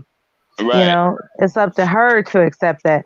But for her to see him limping or walking in a way that's unusual doesn't indicate that he's legless. It's like just like, okay, I can accept that he walks in a way that's unusual. I can accept that. But once you tell me after a commitment, a formal commitment, that you have no legs, that's unfair. You're right. And that's dishonest. You were supposed to tell me. Yeah, exactly. Right. That's all I'm saying. It's dishonest. That's dishonest. Because being in love with somebody is a serious thing, and you fall in love with them from what you perceive is the absolute truth. And when you discover that there's something alternative to the truth that you fell in love with them about, that's not fair. She beautiful. So where they found a beautiful man? Like if a guy was a bank robber, right? And he told me he was a bank robber and he's on the run And I'm like, wow, whatever So he you wants you. doing, I want So whatever he you. wants you to be there. No, like right. I could be one or two women. I could be like, I don't want that smoke, or Or I you could could be be like, Bonnie. or I could be Bonnie, right? Yeah. And and it's up to her to make that decision. I Right. think they call it full disclosure or something. It's a Or term being for it. or transparent. Being Yeah, yeah, transparent. yeah, and that's only fair. And to lead somebody into an emotional attachment that leads to being in love with you on a falsehood, that's evil. Okay. That's So how does he tell you? Say, okay, listen, baby. Here's the deal. I have two prosthetic legs. I lost my legs in a terrible accident. I can still perform as a man, but you know, I have prosthetic legs. it's up to her. Like everybody has their restrictions. Like, oh no, I can't go Hmm. for that. Or that's not a big deal. It's up to her. It's like that doesn't shut down what I feel for you. You ain't got no legs, that don't shut down what I feel for you. Um, like just take Christopher Reeve, the Superman, right? He he was a Superman. He was in the movies, he was all that. And then Was he it? got I think it was a to car be accident. messed up. And his Yup, wife, when I read he had this, that 'cause- yeah, he had that riding accident. yeah, Yeah, and and he became and a paraplegic. right, he became a paraplegic, Yeah. and he told his wife, like, look, don't stick around for me. Go live your life.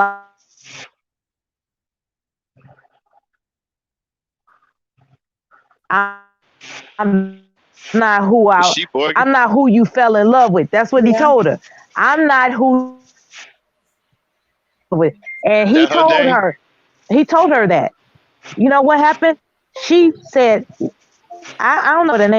My point is, it brought a tear to my Yeah, eye she because her Morgan. response was, "Hello, can you hear me?" Yeah, you were Yeah, just you were Morgan. Morgan. Oh, okay. Her response was, "You're still you." So she fell in love with him, his essence. It didn't matter that he was a paraplegic, even though he had been the world renowned, famous Superman. She fell in love with him. And as a matter of fact, after he died, she died soon afterwards from grief, because she was in love with him. And that's, you know, that's how it goes for some people. Like they don't care if you're disfigured. They don't care if you're maimed. They don't care if you come from a a, a sexual abuse history. They want to be with you. Hmm. Period. And I just want to find out if people know how to distinguish that. How do you figure out when somebody wants to be with you? Rain, shine, sleet, or snow. They want you. Okay, but oh, Vero, you're back. You wanted to say what you was saying before you got cut off.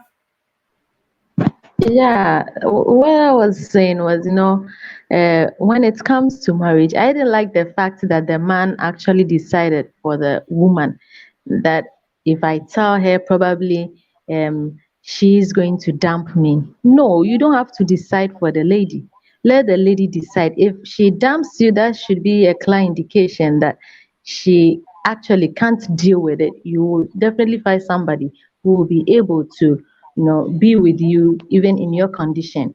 So you don't have to decide for the woman, you see. So that's deception. Just be plain. Let the lady know everything. if you are amputated, if you have a sight problem, it doesn't matter. If the person loves you, the person loves you. If the person wants to be with you, the person will be with you. If the person wants to deal with it, the person will deal with it. But you can't deceive me into marrying you, and at the end I'll find out that no, this is actually what I bargained for. No, let me know what I'm bargaining for and give me the parcel I bargained for. Don't deceive me into it. That's me. I agree. I agree with Vera. Don't deceive anybody like that. Give her the opportunity. If she loves you, give her the opportunity to make that decision. Don't take that away from her by deceiving her into marriage. That's evil. So I agree with Vera. But listen, Vera and Abby, you there? Abner? Abby? Hello? Yeah, I'm here. Yeah, I wanted to. You and Vera had a spirited argument earlier, right? About the guy with the side chick. Is that right, Vera? Right. You heard the argument with the side chick? All right, well, I'm gonna take the high road on that. Even though I thought both of y'all had strong arguments, I'm gonna go like this here. I think both of them were terrible people. Mm-hmm.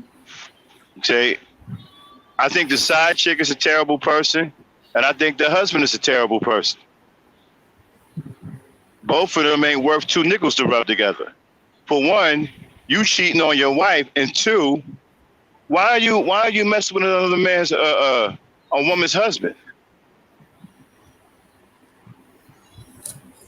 She did not. You don't get to sit up here.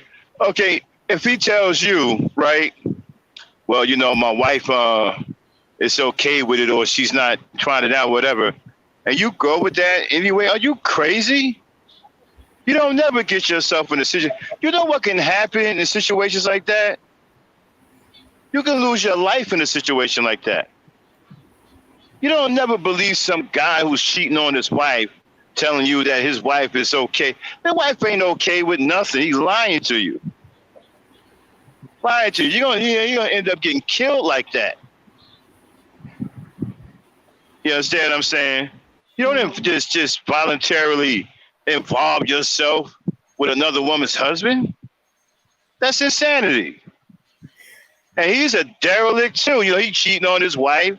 He don't care nothing about his wife or his kids. So both of them, as far as I'm concerned, both of them are horrible people. Both of them are wrong. Both of them are in the wrong. He wrong for stepping out on his wife, cheating and having infidelity and all of that. And she crazy for going along with it.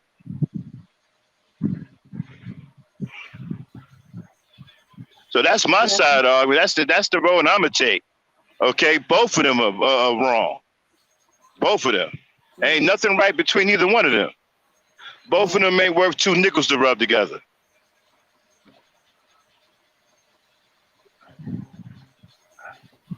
Yeah, because as soon as you knew he was married, or if you already knew he was married, you had the opportunity to back off. Like, you don't. Not interested. But right, if I'm talking to a woman and she tells me she has a husband, I'm backing off.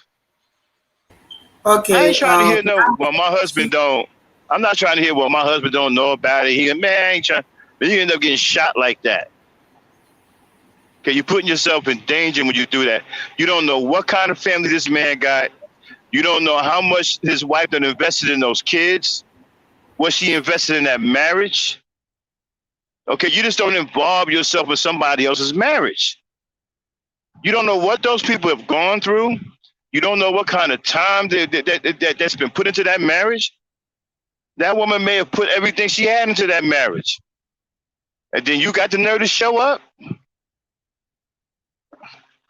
She might end up taking your life. You might end up killing both of y'all. And he's stupid too.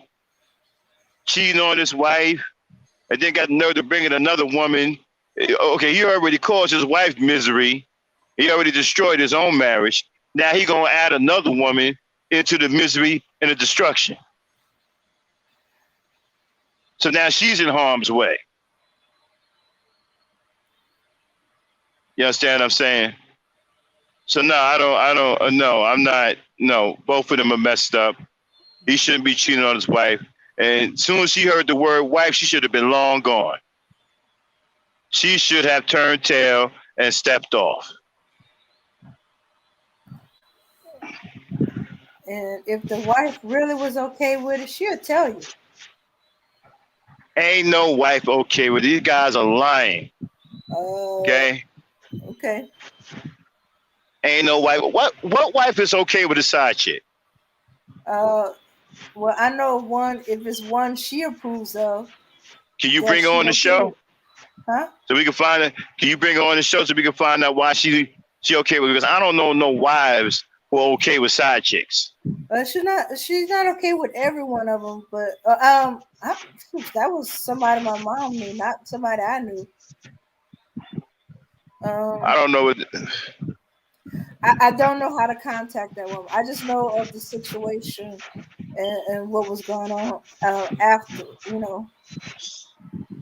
No, ladies, if a guy tells you he's married and his wife is okay with him having a side chick, don't believe that. Do not believe that. Do not believe that. You don't know this woman. You don't know this woman. You don't know what she's capable of, and you don't know what type of time she invested in that marriage. Yeah. Yeah. And oh, go ahead, Veron. Yeah, like I was saying, I don't, even if the wife is okay, why would you, a woman, decide and accept to be a side chick? At least you should value yourself and hold yourself in high esteem, believing that you could also attract your own husband, rather than accepting to be somebody's side chick, even if the wife is okay and comfortable with it, if that is it.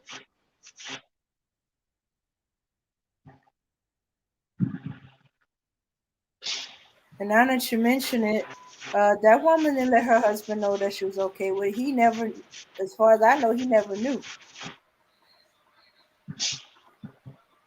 And as I said, she wasn't okay with every one of them. You know, she kind of selects when she finds out about them. She investigates them and decide whether she's okay with it or not. If she's not okay with it, then she let him know. I know about that woman. You better let her go.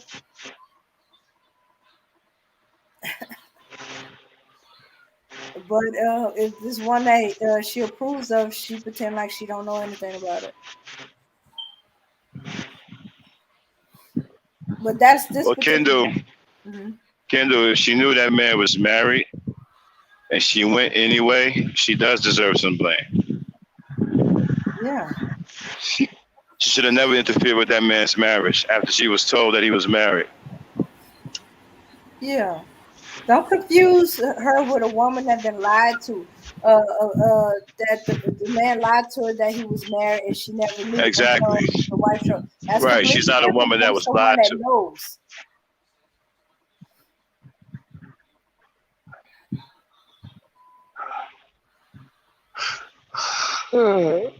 So, what of if the beginning they have already have a pregnancy, and then now the man goes ahead and tell her that, hey, don't worry about this pregnancy. My wife even don't have a problem about it. The woman is not at fault. For me, I'm not going to blame this woman for nothing. I'm blaming the man only. Okay. If the woman knew he was married, right, then she's at fault. There's no way around that. I disagree. The man still takes responsibility. The man took vows, not the lady. Right, I understand that, right? I'm not saying. Hold on, wait a minute now. Hold on, y'all not thinking clearly. I'm not saying that he's not at fault either. He most definitely is at fault. But she was told that he was married. It would be a difference if he never told her he was married. then we can say she's blameless. But she knew he was married, and she engaged him anyway. Yes, but the man have to stand as a responsible man for his family. Hey, listen, okay, I understand all of that, but that's not the same. Okay, stop. Y'all having two different arguments. Okay, we're going to give the man all of the blame that he deserves, right? We're not taking that away from him. Of course, he's supposed to stand up for his family. He's a derelict. He's a piece of shit. Yeah, he's all of those things. But we cannot wipe away the fact that she knew he was married. She knew he was married.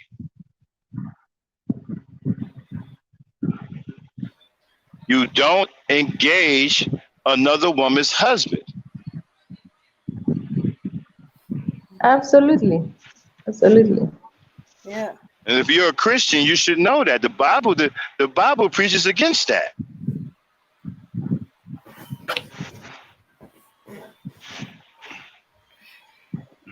Don't get me wrong. I mean, don't get me wrong. He's a piece of shit too. Okay, ain't nobody letting him off the hook by no means. Okay, right, I get you, Black Knight. But my problem is that what if the man want to do a polygamy marriage and he want to marry two wives? So this woman have nothing to say, have nothing. Well, I'm not really schooled on that. I can't really speak. Maybe Vera, you could speak on that or something. I can't really speak on that. Well, first, wait, before you go too far. First, this is in America. The only way he could have two wives if he divorced one and then marry the other. Polygamy is not, legal in the United States. Right. So who knows that now he is going to divorce the first wife to marry this side chick? So we can't tell. That's why I said the side chick is clean. Well, no, because he wasn't making noise of divorcing the wife. 7 years, 2 children. He ain't divorced his wife yet. It wasn't until the wife found out and she divorced, not him. So, Abby, are you going to say that you are going to be with a man as a side chick based on the promise that he is going to divorce the wife and marry you? Okay, I also have a family with him. So what do you want me to do? Do you want me to go and leave my family, or that's why I don't understand you? Because no, I cannot what go. I'm saying is you can actually take legal actions for the man to take care of the kids and walk away. The kids are his responsibility. But wait a minute. It depends, right? You said you had a family with him, right? Did you know he was married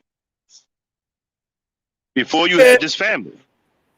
Before we're going to talk about this, we don't know deeply what happened in the beginning, because we don't know in the beginning if he tells him that I'm having a wife. Maybe between the pregnancy that this thing happened, that hey, my first baby, what are we going to do? I'm not going to abort this baby. Don't worry, my wife even knows about it. You see, so we don't even know deeply into this. Yeah, but she had 2 kids for him. So say that was what you said is right. First child, and she discovers the wife, and then he says the wife is okay with it. Oh, that's okay. The wife is okay with it, and stuff like that. Why would you stay with him when you with the first child? Now wait a minute. See, I didn't know this. See, that's a whole different. No. She's saying that's a possibility because we don't know. Will you hold on for 1 second? Oh, okay. If they was having relations and he never told her that he was married, and after she had the second child, she found out that they was married, that's a problem. Because now she has 2 kids. She's relevant now. Okay. Yeah, Well, because what was the wife doing that you cannot even see that your husband is cheating on you or your husband is doing something behind you without seeing it? Right. And She your has husband, just he right now that gets she has two from the other kids. side. Now, right now that she has two kids, she has just as much right and claim to the husband as the wife does. hmm. Oh, okay. This is what I know so far. He told the wife to stay, okay, because they don't live too the side chick don't live too far from where the his wife and family is. They like, you know, so she had to have seen him. So according to what her husband told her to kind of stay away from the family, he made up something, discourage her from getting to know that family in the neighborhood. So she listened to her husband and she didn't linger too much. She didn't deal with the woman too much, more like high and by. If it wasn't for the Girl Scout cookie incident, she wouldn't have bothered with the woman. So that was part of the reason why the wife didn't know. She didn't linger around the woman because her husband didn't Okay, want I to know. can understand the wife not knowing, but the side chick, you see, we need to She know. had to know. We need to know what the side chick knew. That's important. It all depends on what. If the side chick didn't know, and she found out after she had the second child, that's problematic. Okay, you want me to play back to see if there's something we missed? Well, no, I'm just saying, if the side chick, if she didn't know, that's one thing. Mm-hmm. But if she knew, she was wrong. But if she didn't know, Mm-hmm. oh man, that's a whole different animal, man. Like she got claim and stakes now. She's Okay, got two kids. according to what okay, well, first of all, the oldest child of the side chick is 7 years old. No, about 6 years old at the time. Maybe the husband and the side chick been together about 7 or 8 years, according to what the wife said, and I guess something the side chick said. I Well, guess they started that's talking once it came out.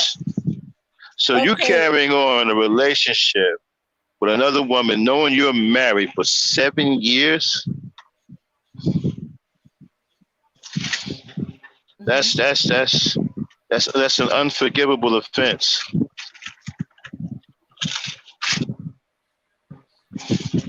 mm-hmm, and when her daughter came over to bring the Girl Scout cookies, went in the house to bring the Girl Scout cookies. The side chick came out and asked her if she'd like to come in for coffee, and she didn't know how to refuse, which I think that's weak because my mom we had to talk on the way to the house. Look, I just want to get in and out, drop them cookies off, say goodbye, we're gonna go. And I just would have made some kind of excuse. But she didn't find a way to refuse, so she figured, since our children play together, um, my child get to play with her children, and I'll just put up with a little coffee and conversation. So she knew the side chick. She knew of her. She knew of her, but she didn't know who her like Well, then that. if she didn't know, well, she didn't know, but why she was acting like that? Acting like what? Oh, because her husband told her to stay away from the woman. But her daughter had already sold Girl Scout cookies to this woman. And as I said, they don't live far from each other. And this is like 1995. So some kids in this white family, her daughter, her youngest child, her daughter, who's 10, played with the children of the side chick.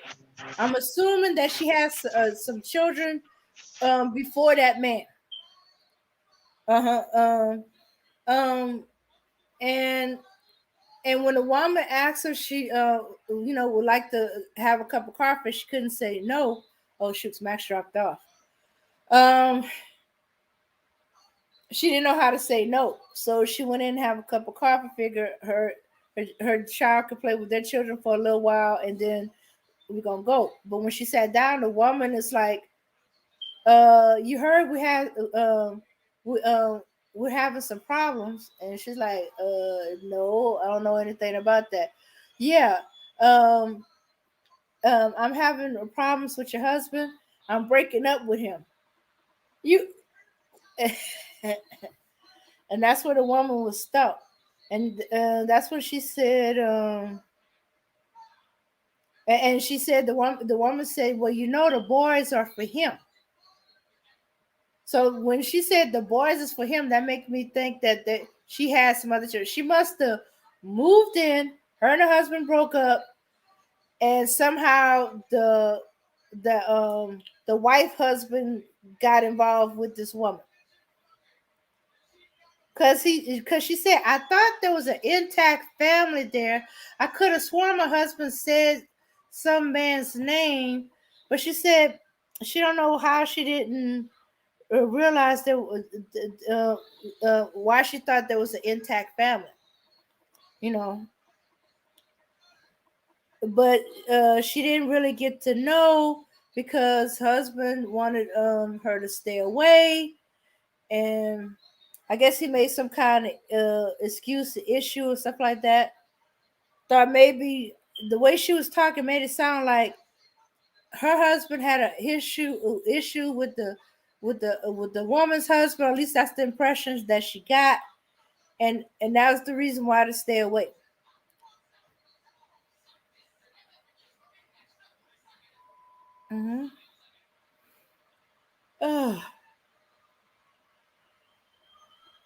Is this the only story you guys have, or? Oh no, Max wanted to revisit that. Okay, so we just got through talking about the wife with the husband with no legs. Okay, let me hold on. Let me get back. Set up this tab because. All right. So here's the next story of a couple with a secret. Let's see. Okay, where we are. There we are. Oh, husband and wife with a secret. What? I just thought Joe was just Okay. Sorry, I had to do that. Wouldn't let me enlarge the screen like I wanted. All right. Okay. All right. Here we go. We're going. Here's the last one. Here we go.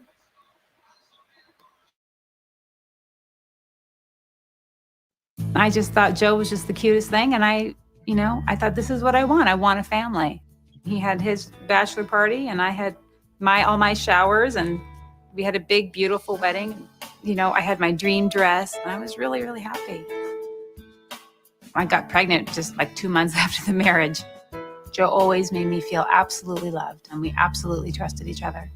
But 5 years into the marriage, Chris realized something had changed. Oprah would call it an aha moment. I had an oh no moment. She kept her secret from Joe for 2 years. I was very conflicted because they had these beautiful children. I had this great husband. We all looked so nice. By now, Chris was pregnant with their third child, a girl. But tragically, that baby was stillborn. It was the worst thing to ever happen. And I thought perhaps I'm being punished because I'm internally betraying my husband and my family. That was the moment when I really knew I have to be an authentic person. I have to tell the truth, as painful as it's going to be. So, what's the secret you were hiding? That I was a lesbian. What the hell? Exactly. Wow. That should be interesting, but how was that possible? And she, I don't know. Okay. Well, I guess I should keep let it keep playing so you can hear how. Yeah. All right. Here we go.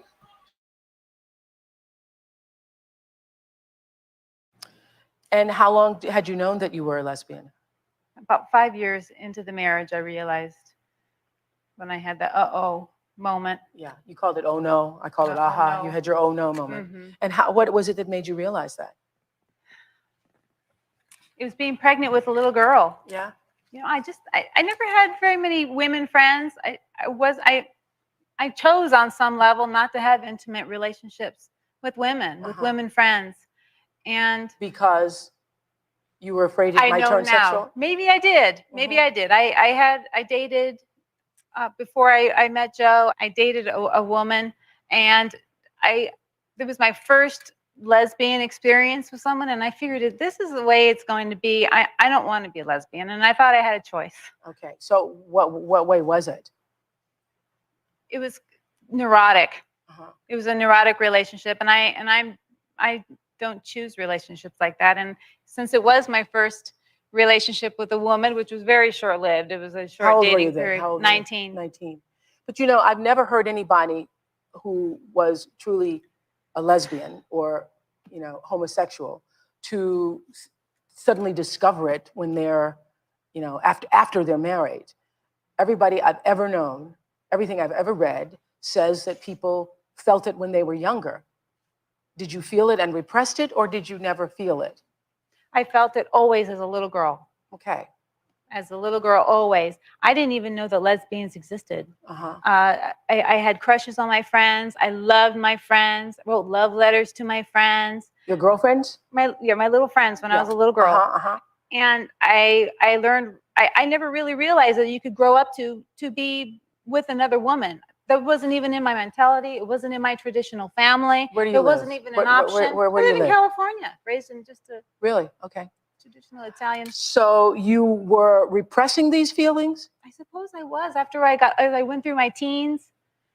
And did you date boys in high school? I did. Did you want to date boys in high school? I did. I was boy crazy in high school. Go figure. I know, but then I'd have a little bit to drink at a party, and suddenly I was, you know, loved my girlfriends better than my boyfriends. So she's having problem. How can you love? Okay, you can have a girlfriend. That's normal girlfriend, but not into a lesbian or something. No. If you have a man, you have to love your man. That is what a woman is for.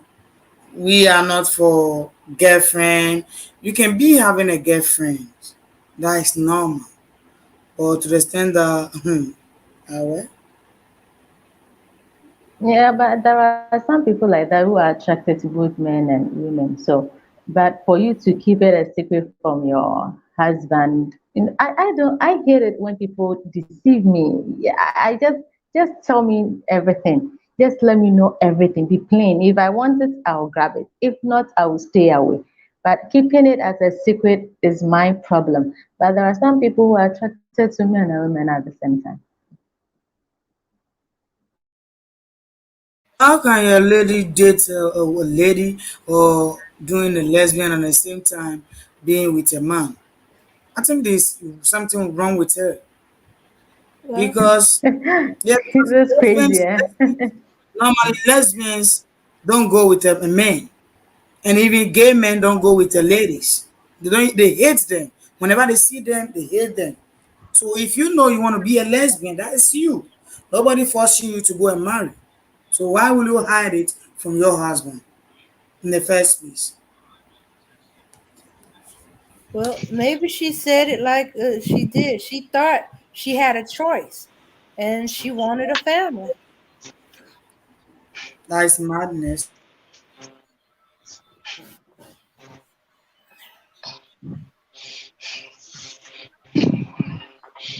Uh, or maybe deep down they could go either. They could go either way, Shooks. Because there's too many. I met lesbians who had sex with men before they went that way, and they enjoyed the sex. I had them tell me. I said, "Wait a minute. If you're a lesbian, how can you enjoy?" She said, "I can enjoy it. That's a physical. Just that I don't fall in love with them." I was like, huh.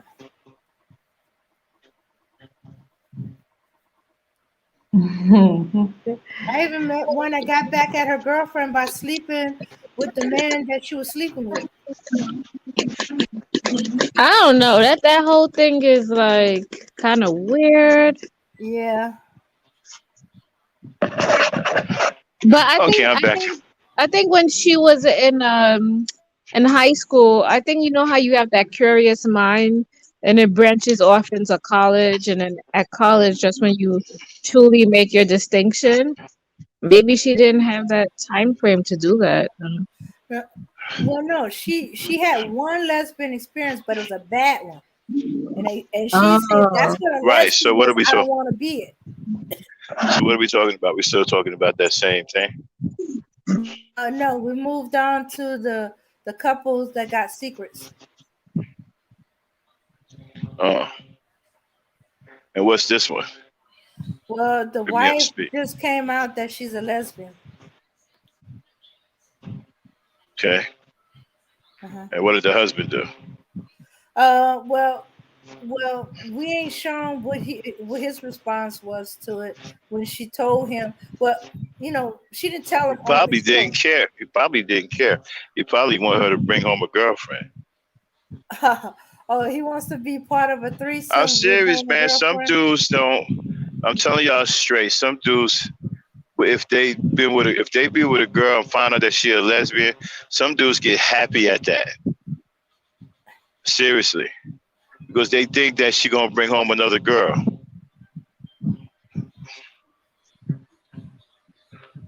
Yeah, but some girls actually leave the guy for the other girl too. Mm-hmm.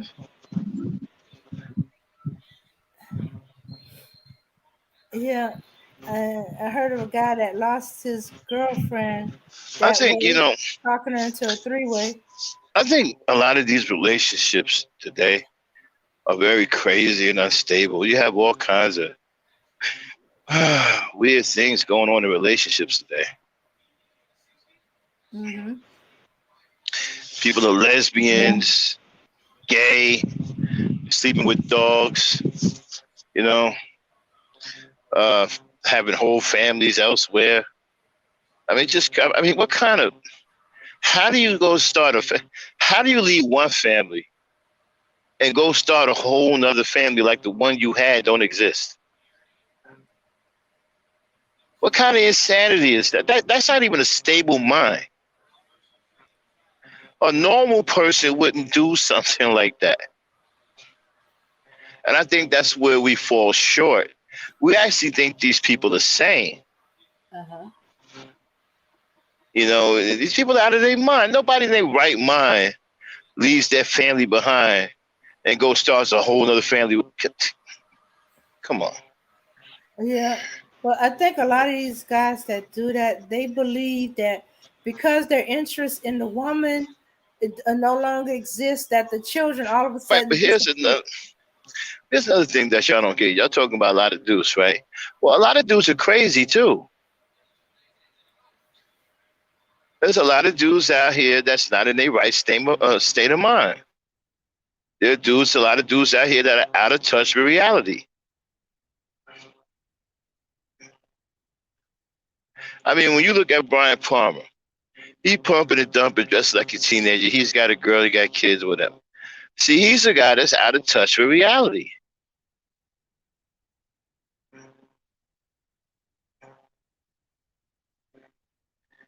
And where are you getting these women from? Are you going to the club? Hello? We here. We here. Right. Where you getting these women from? You're getting them from the street. You're going to a club. First of all, a club is no place for a married man. That's one. So where you getting these women from? Apparently, they floating around in the neighborhood. Right.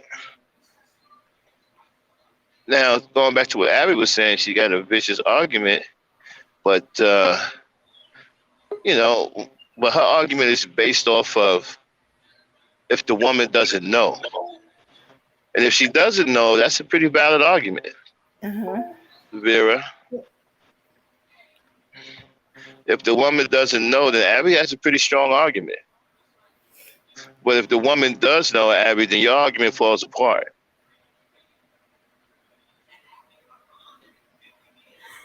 So we got to find out what the side chick knows.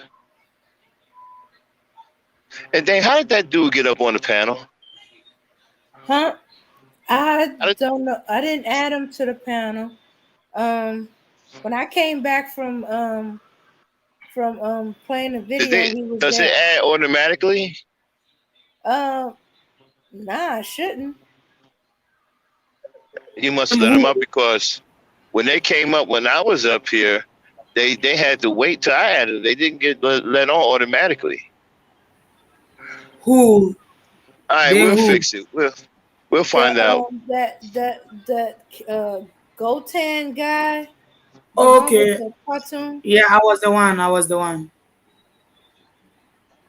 All right, we'll talk about it in the back chat once the ladies' night is over. We're going to have a quick meeting before y'all disperse. Some things we want to talk about. Who just came up? Nobody came up. Kendall has a question. He wanted to ask Abena, do you see a lot of homosexuality in Africa? Wait a minute. You don't see anybody? I just heard the alert. There's no one backstage? Oh, Charlene was coming back up. Oh, okay. Mm-hmm. Abby, don't answer that question. It's a stupid question. Do you see a lot of homosexuality in Africa?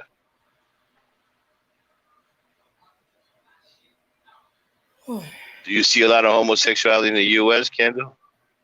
Starting with the person you see when you look in the mirror? So,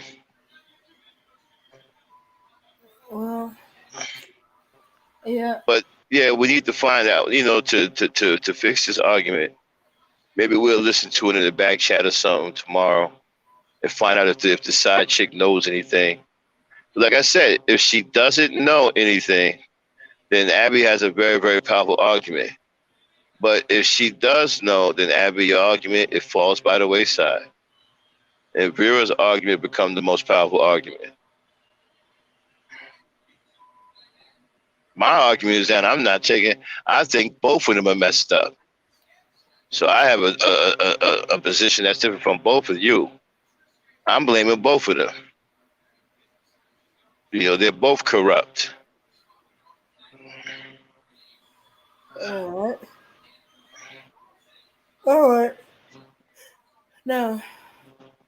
All right. So then, yeah, I think we should get into the secret because a lot of marriage nowadays are being built on deception and others. You get deceived into marriage. The person doesn't open up to you. Certain issues that is sensitive that they should at least let you know. For instance, aside this lady being a lesbian and keeping it as a secret, or probably the man being a gay and keeping it as a secret, you actually get married and find out that your man actually can't perform. There's also a secret this man kept from you. So it's an issue. How are you going to deal with it in the marriage? So for me, I'm very much concerned about you keeping secrets, just to get to marry me. Now let me ask you a question. Uh-huh. They're both keeping a secret from each other? What was his secret? Okay. All right. Let's play the rest of it to see his response. Wait a minute, but what was his secret? Okay, let's find out what it is. We hadn't played it yet. We hadn't played it. It was on her secrets. Okay. We're gonna play it. And we're also gonna find out his response to her secret. Okay. Here we go. All right. After Chris came out to her husband and her family, Joe had his own revelation. Yeah, one of the main reasons I believe that I supported Christine through her coming out is because I myself was gay.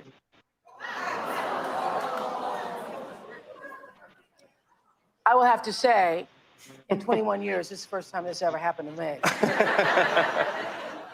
I thought I had heard it all, but this is something new. So when your first reaction to her was, we'll get through this. Right. So, okay, how long had you known you were gay? I probably always known as a young kid. Always known? Yeah. But did the right thing, married, have the children, the picket fence,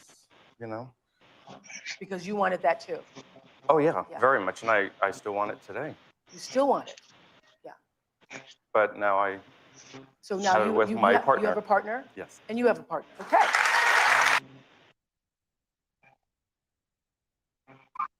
That is funny. But you know what's you know what's tragic? The audience applauded all of that. These are obviously two sick people who are out of their mind. Okay, and this is the problem in society right now. We keep condoning sickness. These people are obviously crazy. And they're making a mockery of marriage. Marriage is supposed to be between two men or two women. That's a mockery. And now you got a woman that's gay and a man that's gay trying to play like they married and they don't even like each other's sex. I mean, that's and the fact that people are applauding that, I mean,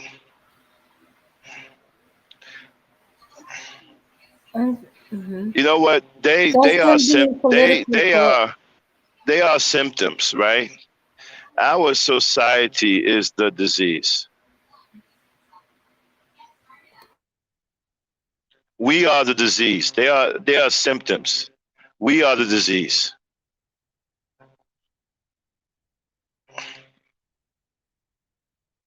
They are nothing more than symptoms of a diseased society. The fact that people would applaud, you know, that demonic energy is unholy. Unholy. It has nothing to do with righteousness.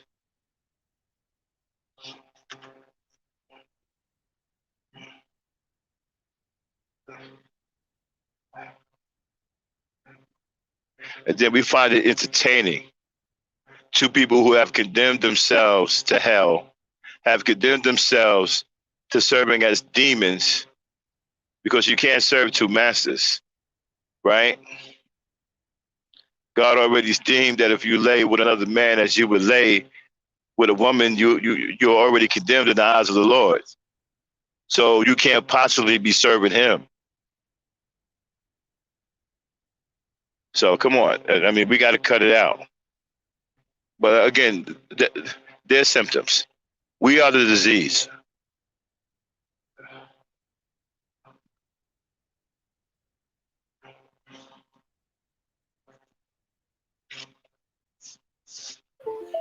Okay. Yeah, I yield the mic. Okay. I am speechless. I think that's very ironic how both of them are both gay. And yeah, I yield the mic. Unbelievable. And the fact that we act like there's nothing wrong with it. We are the problem. Not them. They know who they are. We are the problem.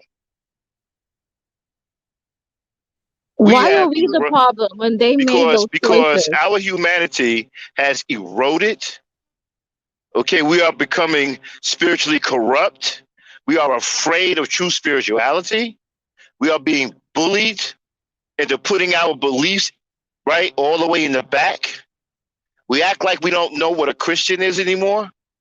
We act like we're afraid to speak God's word, knowing that he doesn't condone this crap. But for some reason, we say we believe in God, but we give people more power than God. Isn't that what we do all the time? Oh, praise God, praise God. But let me go over here and humble myself to this man or this woman. They got more power than God. So let me go over here, humble myself and prostrate myself to them and be afraid to speak God's truth. How many of you got the guts to walk up to one of these people and tell them that God is not pleased with their behavior?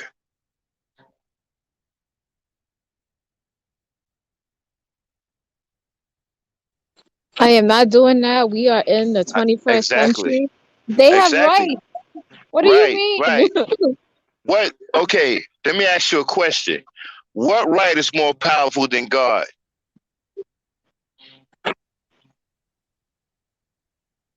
That's you. I'm not doing that. I think if we was to really want to voice and say who's wrong here, they could ultimately say that you're wrong. The way you think and the way you think people should be, you're Okay, let putting me your ask you a judgments question. on other people. Have you ever read Leviticus, I mean, Charlene? I've heard of Hey, Leviticus. Dan, can you pull up? Hey, Dan, I can you don't pull up sit down Leviticus and real really. quick? Okay. Okay, because you just said my judgment, right? I'm judging them, right? I'm gonna show you something.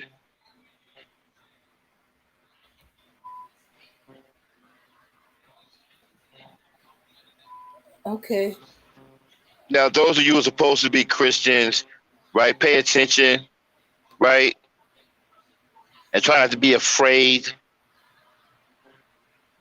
You got it, Dan? Okay. Which chapter and verse? The one that talks about homosexuality, about a man laying with a man.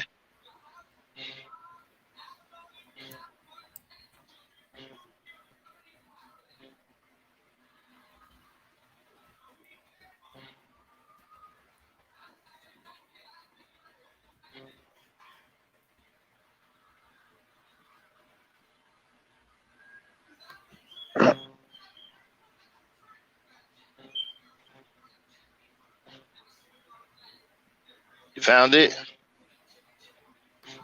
Okay. Hold on. Hold on. Gotta get the. Oh shit. Yeah. All right. See, If a this is how you. man. Hold on 1 second. See, this is how you test out true Christians, right? A lot of people say that they're Christians, they believe in God, but they really not, and they really don't. They believe in the power of people, and so they give people power over the Creator, and so they bow down to what people want, right? Rather than serve the Creator who created the very people that you're bowing down to. Go ahead, Dan, read. Okay. Leviticus 20:13. If a man lies with a male as with a woman, both of them has committed an abomination. They shall be Stop, put to stop, death. stop. Okay, so what are we learning here, right? If a man lays with a man like he would lay with a woman, so that means if a man sleeps with a man like he would sleep with a woman, they committed an abomination. Now, Charlene, are you still there? Yes, I'm still here. Did I write that? Max, understand what you're saying. You bringing up the Bible and all of that, but I'm just saying you No, in I a just wanted to whole ask you. different I just want to ask you. society. I just want to ask you. I'm just asking you a simple question. Did I write that? No, you didn't. Okay, okay. So these are not my words, so it's not my judgment. Okay, okay. Go ahead, Dan. Read on. Okay. They shall be put to death. Their blood is upon them. There it is. That's coming from the Almighty, not me. So you tell me who has more power, him or the homos? You're right. That's their life. They made that decision. Okay, but the Almighty just told you what he thought about their life. That's on them. They made the choice. So because they made the choice, we supposed to acquiesce to it? I mean, what would you like for us to do? No, I mean, you could do whatever you want to do. I know what I'm going to do. I'm going to stand on the side of the Creator, and I'm not accepting it. The Creator doesn't accept it, so why should I? As a matter of fact, the Creator hates it. He hates it so much he wants them dead. Read it one more time, Dane. If a man lies with a male as with a woman, both of them has committed adultery. They shall be No, put not to death. adultery, abomination. Oh, I'm sorry. Hold on a minute. Okay, I'm sorry, I had it wide open. If a man lies with a male as with a woman, both of them has committed abomination. They shall surely be put to death. Their blood is And blood upon will be them. on them. All right, Dame, why don't you look up abomination real quick so we can see just how serious this is. See, these are the things these pastors are afraid to teach you because they're not real pastors. Because they don't want you thinking right spiritually. Because they are afraid as you are. They don't believe in God either. They believe that people have more power than that created them.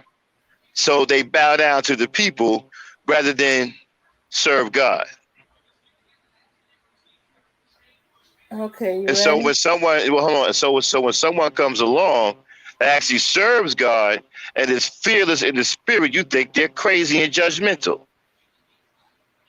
When in fact you are the one who has given up your spirit for evil. And you serve evil and you bow to evil because you are afraid of evil. Go ahead. Okay, abomination, a thing that causes disgust or hatred. A feeling of hatred. That's the two definitions. There it is. A thing that causes disgust or hatred. A feeling of hatred. So the hatred comes from the sheer disgust of the act. So the creator is so disgusted by the act that he hates them and wants them dead. That's how disgusting it is. And we supposed to sit around and we supposed to walk around here accepting that. I yield the mic.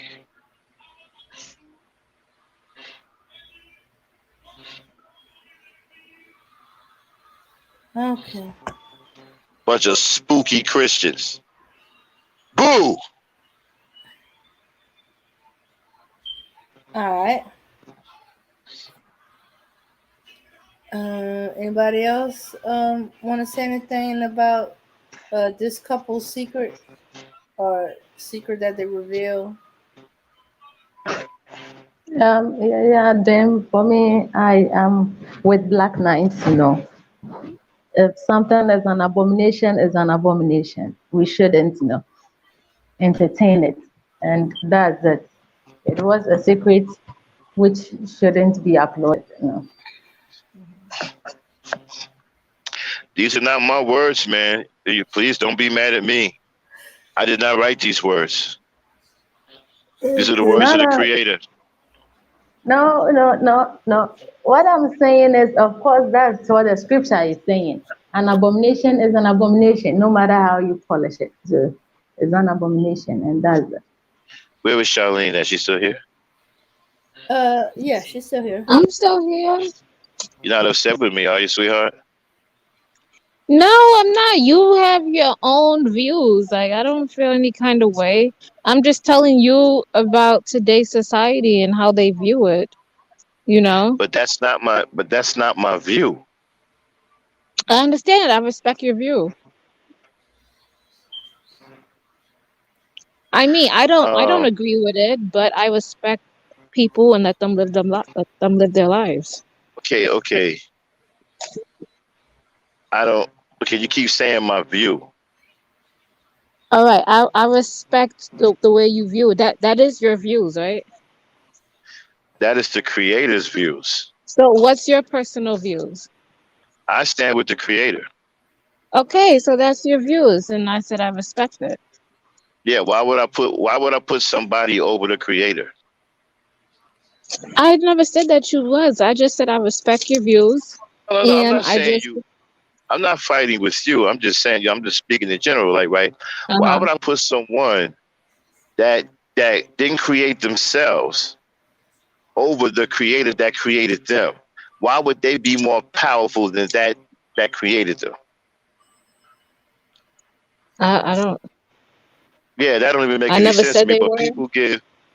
No. I'm not saying you. I'm just saying people kowtow and they're afraid of them, and they give them more power than they give the Creator. These people don't have any power. These people are mixed up at best in the head. They don't have any power over nothing. You give them power over you, and you become afraid. I'm not saying you, but people become afraid of them. There's nothing to be afraid of. You got God on your side, right? You should fear no evil.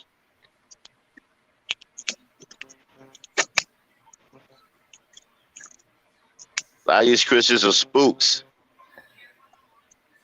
But nah, but it's nothing personal, Charlene. I was just writing down, putting out there some scripture. So go ahead. No, What do y'all think about it? Uh-huh.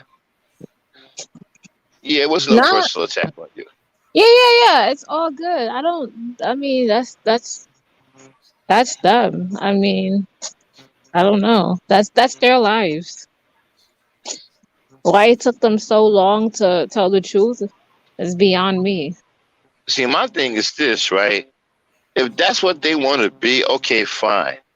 Be that, but be that, or don't come over here bothering me with it, and don't tell me I have to accept it and try to force it in my face. Yeah, That's what I I got a don't. problem with. Yeah. I Yeah, agree with you yeah, with that. yeah. I don't like that. Right, right. They're trying to force it on us. Okay, like nah. I mean, if you're gonna do that over there. You to your heart's content. Leave me alone. Don't come over here in my space and force it on me. Okay. Yeah, we all agree on that. Yeah. Uh, why it took so long? I think she was in denial. She said she thought she had a choice. Right, and this is another one of my decisions. Both of them are messed up. Mm-hmm. I'm not taking either side. I think both of them are terrible people. And then not only that, but they are mocking marriage. Mm-hmm. Their marriage is a mockery at best. Well, I think that's why they divorced now. Yes, a mockery. Mm-hmm. I think both of them are terrible people. Yeah, that's why she felt that her she lost her baby because she wasn't being authentic. She wasn't telling the Right, truth. both of them, because both of them are liars. Both of them are deceivers. Okay,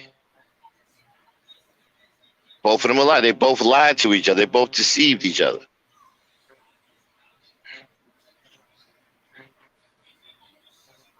Yeah, their vows was until I found out that I was gay or lesbian. Well, he said that he knew he was gay since he was a kid. Hmm.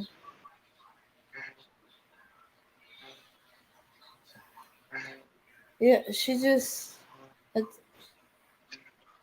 yeah, I think because of what was around her, she she knew, but she wasn't accepting of it, or she thought there was something unusual about it. And then when she was a teenager, she was boy crazy until she gets drunk. It make me think: is that I reason why think, they I got think, these? yeah, I think the problem is we just missing too many fathers. Just too many fathers. Just it's really bad, man. These fathers ain't around. You know, She don't have that can't. excuse. Well, you got to understand something. Both of these people were young at one point. Uh huh. Well, I don't know. He probably had a father. I'm not sure she did, but it No, goes to no. the She said she had. it goes to the it goes to the out of wedlock thing, right?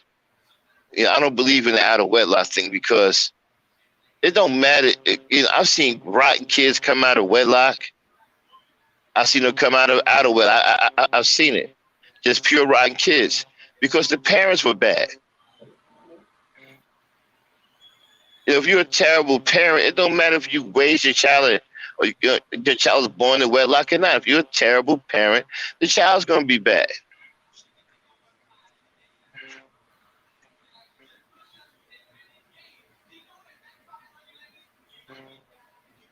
Okay. All right then. All right. Everybody had a say on this topic. Abner, did you say anything? Abby? Yeah, I think that doesn't sound well to me. So for me, the two of them, I don't know what is wrong with them. Well, I guess we all agree there's something wrong with them. All right. Obviously, yeah, most definitely something wrong with them. I don't even, but I'm not tripping on them. I'm tripping on the people. Yeah, that's what I got a problem with. Well, no. Well, they didn't do anything uh, about it. You know, they didn't do it while they were married and stuff like that. But now that they no longer married, they got their separate whatchamacallit. Okay. Let's move to our final thing. Let's get on with our big chronicle. Okay, hold on. Let me. I got to go down to the chat for that one because it won't play. Oh, okay. All right. I was gonna say Randy wants some attention. He wants to be acknowledged. I have a woman that loves me, and that's all that matters. This is my baby on my profile. Yeah, yeah, yeah. If that's all that matter, why are you here? That's all I gotta say on that. You here? So she must not be all that matter to you. You have, for some reason, need to come and tell us about her when all you needed was her. You don't need validation from us. No, go back to your baby. Okay. Now that he got his attention, let's get on with our big chronicle. Okay, this is a Christmas one, so mother making sacrifices to get her children something. In fact, she risked everything. Title's mother risked her life for her kids' Christmas gifts. Oh, here You guys. That was I don't even know what to say. For only $100, that's what she said, right? $100. Mm-hmm. I was waiting for him to give her the $100. I don't know. And wait a minute, I might be a little off, Charlene. Maybe you need to correct me. Her friend gave her $200. She could have got each of her daughters a gift with a 100 and some nice clothes, a couple of nice outfits with the other 100. So she didn't need to go to the man in the garage. She could have just went shopping with that. Or am I wrong? Is it more expensive now? No, she could have went and got them a toy each for like $20 to $30 each, and they would have been happy with that. Mm-hmm. Or even if I, a game, a new game. right. I think she have to appreciate what she have. She don't need to be greedy because Well, one, she didn't have anything. She yeah, had $200. Her somebody friend gave give her you $200. $200. But I think she had the two. I think the girl gave her the $200 to go meet that guy and get those other gifts. Is that what she said? No, the girl said, take this $200 and buy the kids a Christmas gift. And she said, I'm gonna pay you back. She said I you thought the could get a. girl. She said you could get an extra $100 from this guy. That's all I Right, remember. right, and that's the guy she called, right? Yeah, the guy that tried to rob her. Right, and so he said that he had $1,000 worth of gifts. I mean, she's desperate at this point. She's probably going to believe it. Took a chance. I mean, I commend her for even going, even though it was dangerous. I mean, that's love. I mean, you willing to put yourself in danger to try to help your children. To try to give your children some joy. She put herself in danger because she wanted to make sure that they had something so much. We probably won't look at it that way, but look at what she did and what she's willing to do for her kids. Well, yeah, That's yeah. Yeah. And the fact I mean, that she went about it the wrong way, and she could have lost her life. But look at what she's willing to do.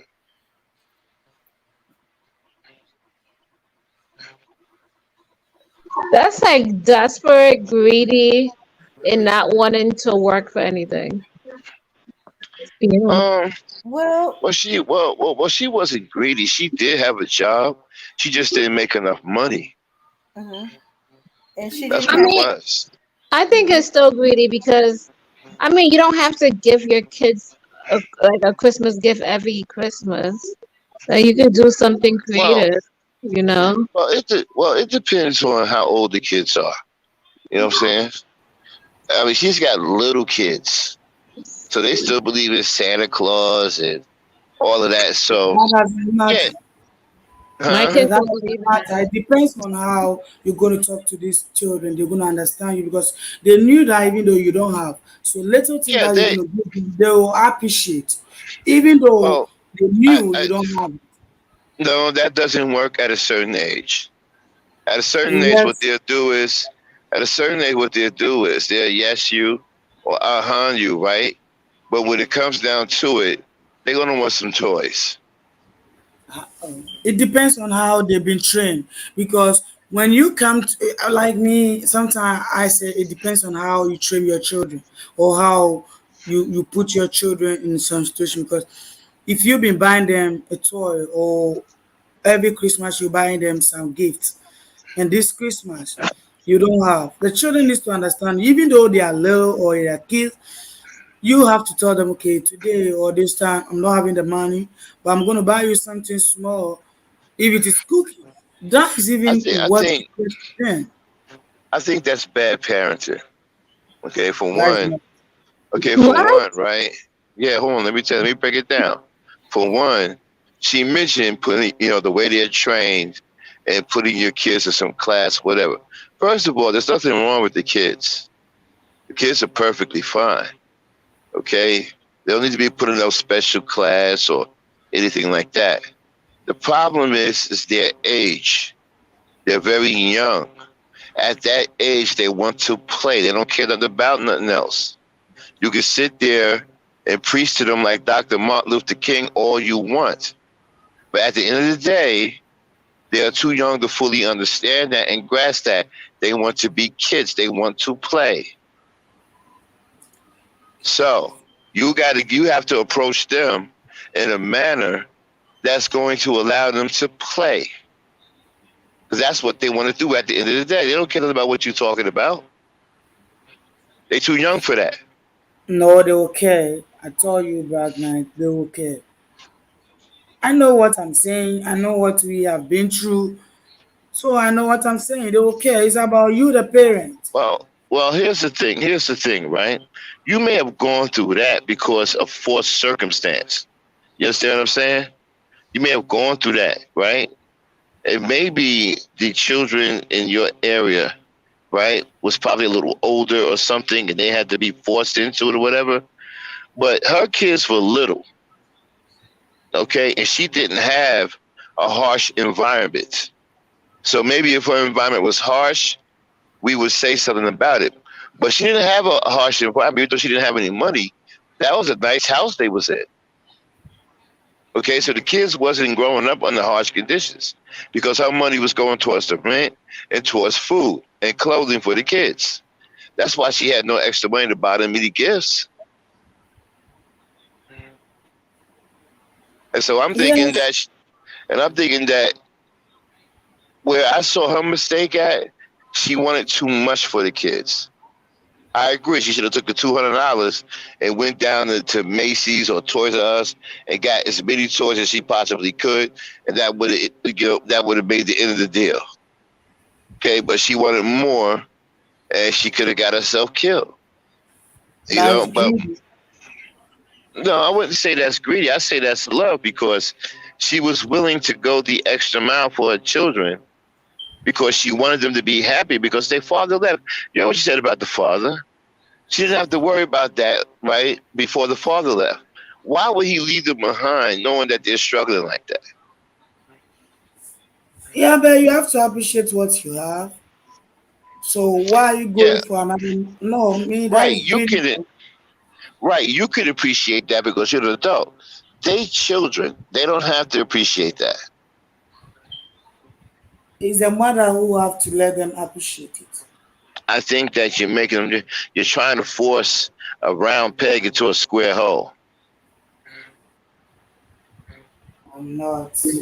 I think that the kids could understand if she doesn't have it. I'm just Well, Because it saying, depends you talk on. for the to the look of kids. It things, depends on. It depends on how old. Did y'all not hear what she said? She told them, right? I think she told them at some point that she didn't have it, or she waiting on a letter, or whatever. But I think one of the kids said, "Well, we understand it if you don't have it, right?" But they still turned around and kept asking her for presents. So what does that tell you? Then that's bad parenting. No. What does that tell you about the? What does that tell you about what the kids understand? One if child they say, don't Exactly. "Yeah, have it, mommy." they are not Hold on, pushing head. hold on 1 second. One child say, "Hey, mommy, I understand if you don't have it, we get it, we get it." But then turned around and asked them for presents anyway. Yeah, that one I'm they're trying gonna to. ask. So you have to That's start with bad them. parenting. No, that's not bad parenting. Yes, That's the it is kids. because they're No, that's expecting the kids gifts. being. How is that No, bad no, parenting? I highly That's kid. disagree. That's No, kids being. That's kids being kids at their age. that's And I'm bad trying to parenting. tell y'all, they don't care nothing about your Martin Luther King and Malcolm X messages. They want to play. Now, when they get to a certain age, you can crack down on them and say, okay, well, you know what? We're not doing good. I don't have it, whatever. Because they have a little bit more understanding. But the younger they are, I'm telling you right now, this stuff ain't going to work. Even though she told them, they still kept asking her for presents. So that tells me that they're at that tender young age that they just want to be kids and they want to play. That's all that matters to them. They don't care nothing about what you're talking about.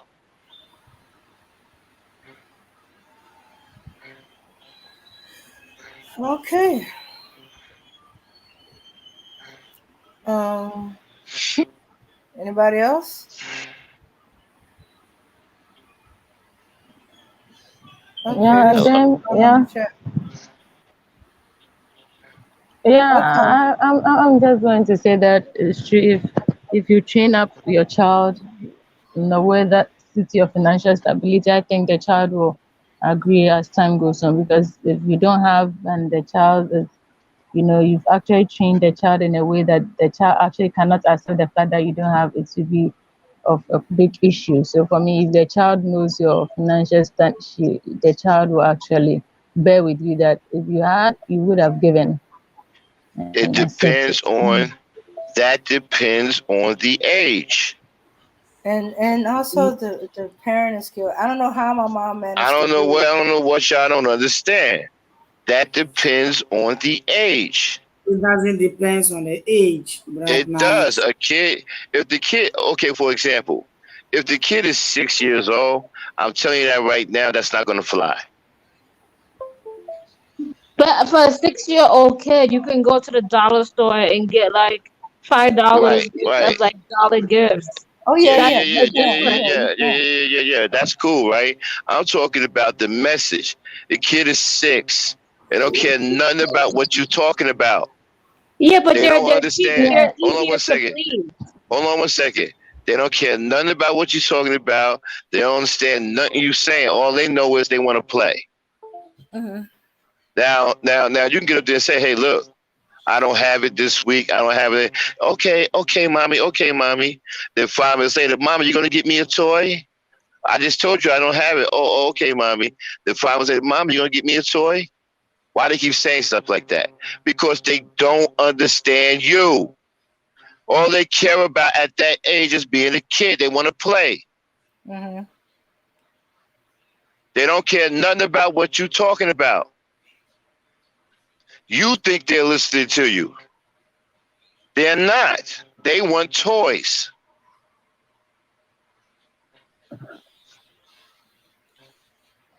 Yeah. Yeah. They're not stuck on price so much as toys. I don't care. They want something to play with. Mm-hmm. Now, If your child is 7, if the child is 8 or 9 or something like that, maybe 9 years old, then I can see you saying, so, okay, look, son or daughter, we don't have it this week. We can't do it. Then I can see them saying something like that. But you're talking about anywhere between 5, 6, and 7, man, you can forget about it. Even at the age of 7, they just want to play. I disagree with you, Black Knight, because you can talk to your kids and you'll be like, this year we're gonna give away our toys. For Christmas, we're gonna go to the movies. We're gonna do something different. You don't always have to give gifts. Well, yeah, you could do that too, right? You could do that too. You could do that too, right? But as long as they get some excitement out of it, right, that's fine. If you can appease their excitement and appease them being a child. Because they want to play with something. They want something to happen. You can't just do nothing for them at that age. You have to give them something. Yeah. Or they're going to keep asking you. They're going to keep bothering you. Mommy, Mom, you're going to get me a present. Mommy, Mom, no matter how many times you talk to them. And the reason why, and you think that they're nagging you and ain't listening to you. No. They're being a normal child of theirs. They want to play. I see that coming from a child that's 3 or 4. Well, a child that's 3 and 4 ain't really going to, a child that's 3 and 4 really ain't going to engage you like that. They really don't care as long as you're 3 and 4. They're not even I don't know if they even listen at all. They're just into being 3 and 4. Okay? But 5, 6, and 7, they still want to play.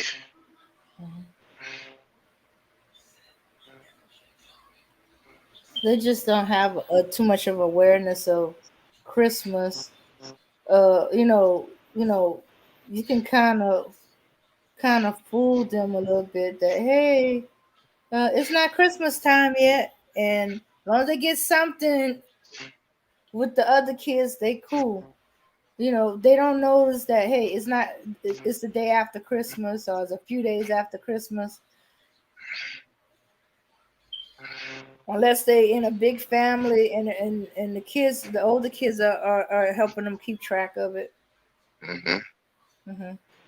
Yeah, I know many parents, their first child thought their Christmas their Christmas was later than it was, because hey, when they were that young, it was easier to put off Christmas until you got the money. The older kids, you gotta kind of train them into it, and it gotta be other circumstances. Like they might accept it from like their aunts and their uncles and their godmothers and stuff like that. They're getting their Christmas present late, but not necessarily from their parents, unless there's something like I know my cousins. My uncle was traveling, their gifts would get delayed by mail, and they accepted that, but they expect to see their Christmas gift. They just accepted that it was going to be delayed. Right. You can't talk them out of it. Not at a certain age. You ain't talking them out of it. You can try, but you're not talking them out of it. Yeah. The most you can do is delay. Be like, it's something that's natural within them. They want to be kids. They want to play. They want to have fun. Okay, they're not trying to be serious or any of that. They're not trying to hear any of that.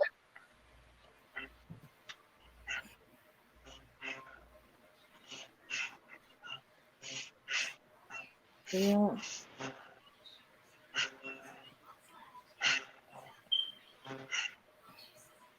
Yeah, my mom learned over the years, if you give them something like do we have any some of the kids she gave. response, or did I have a flawless victory? You couldn't hear me?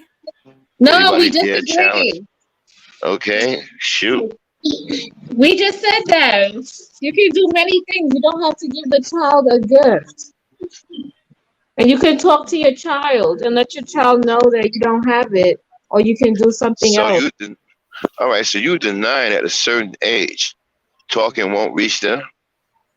No, if you train your kids good, they will understand you. Okay, well, how do you train them? I mean, How you do you don't train? you don't Okay, give them okay. gifts all the time. You don't Check buy this them out. stuff all the How time. do you train them out of not wanting to have fun as a kid? They could still have fun, but they don't have to expect to get gifts all the time. It's the same thing. Like they're not supposed to expect to get ice cream all the time. You know?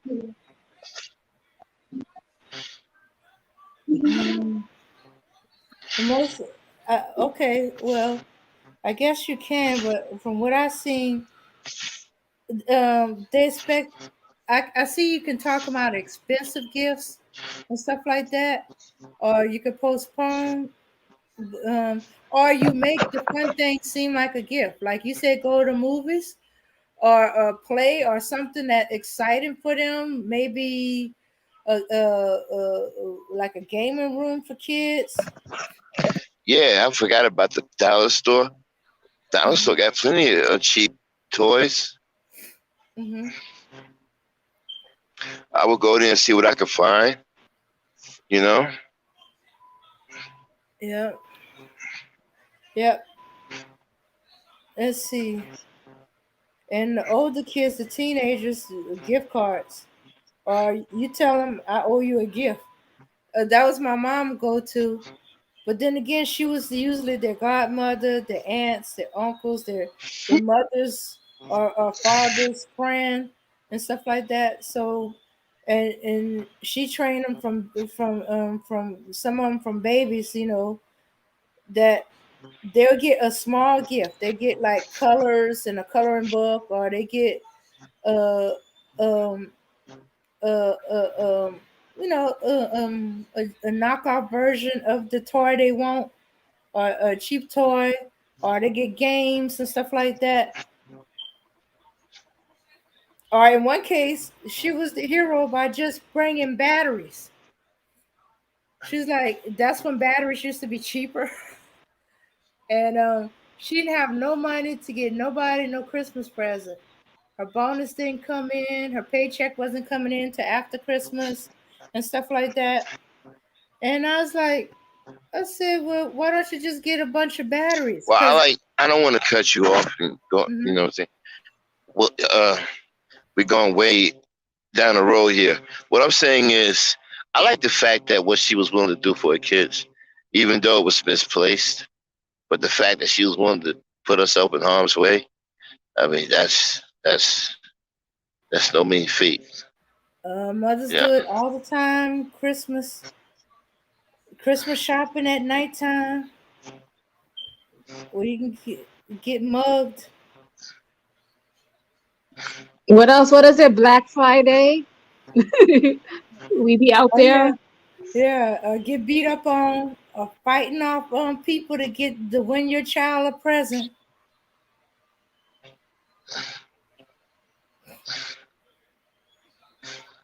Camp out all night. Yes, Black Friday is no joke. Uh-huh. Although You they better, go a lot easier than they have in the past. yeah. Before people used to be camping outside. You gotta get there like 4 in the morning. Shoots, what are you talking about? We're talking about like midnight in the midnight. I seen somewhere it's midnight. You gotta be out there since midnight to get a good spot. Camping out. My mom and them be all liquored and caffeined up. Her and her good friends. Yeah.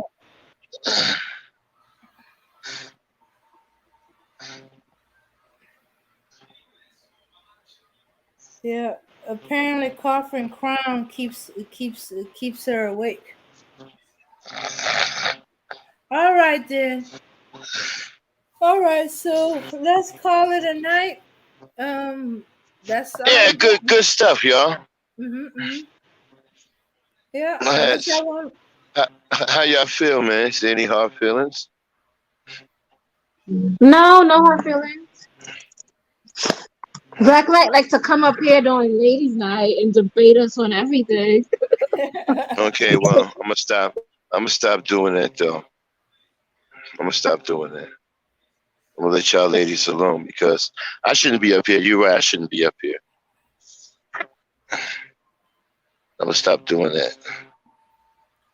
Yeah. Okay. Y'all be having good topics, man. Me what chime in on, but I gotta Yeah. resist next time. Yeah, I felt bad because Rodney wanted to call in to respond to something, but then we Well, they got can caught up call in in. the. They can call in. I mean, that's not being on a panel. You know what I'm Oh, saying? okay. Hmm. Okay, so next time Yeah, as Rodney long as they're actually not on the call in, I'm panel, gonna tell him right? yes.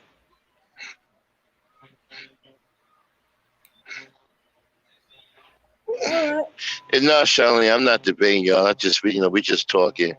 I just got a different perspective on some of this stuff. That's all. I know. I'm just saying, every time we get on these subjects, I be like, damn, they go Black Knight. He about to come in there, guns blazing. Yeah, I like to be. I like to give a very, not Male so subtle perspective. approach, huh? Male perspective. Pretty much. But since I'm being old, we don't hold a lot of time when we get older. You know what I mean? So it kind of comes out a little volatile sometimes. Mm-hmm. What do you think, Vera? Zero. Veronica. Veronica. She's probably out. Abner. Hey, Charlene. What do you think? Do Max be up in here voicing his opinion?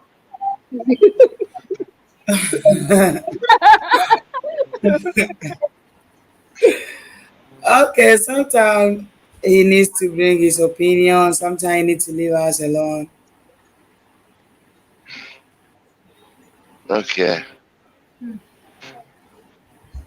Yeah. So no, remember that stuff that we listened to last night? It was good. Yeah, y'all fell asleep, but it was the business. Oh yeah. Yeah, he was worse than me, though. They say I hate black men. They ought to get a load of what he said. Yo, he be going in for it. You don't want to What? play games with him. I Well, mean, he yeah. went in way worse than I went in. Oh yeah. But the reason why they is because he goes in on the women too. That's what they waiting for. He But did. I found one, and he went in on women who's older and young women. And I kind of disagreed with him with that, but that's his stance. Mm-hmm. But then there's moments where he's like being a father towards some of these women. I'm like, okay, where's this guy?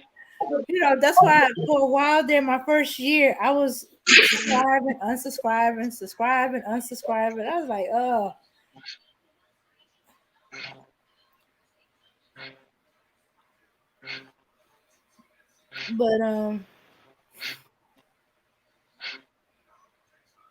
But things ain't gonna change until he realized things ain't gonna change until the men change.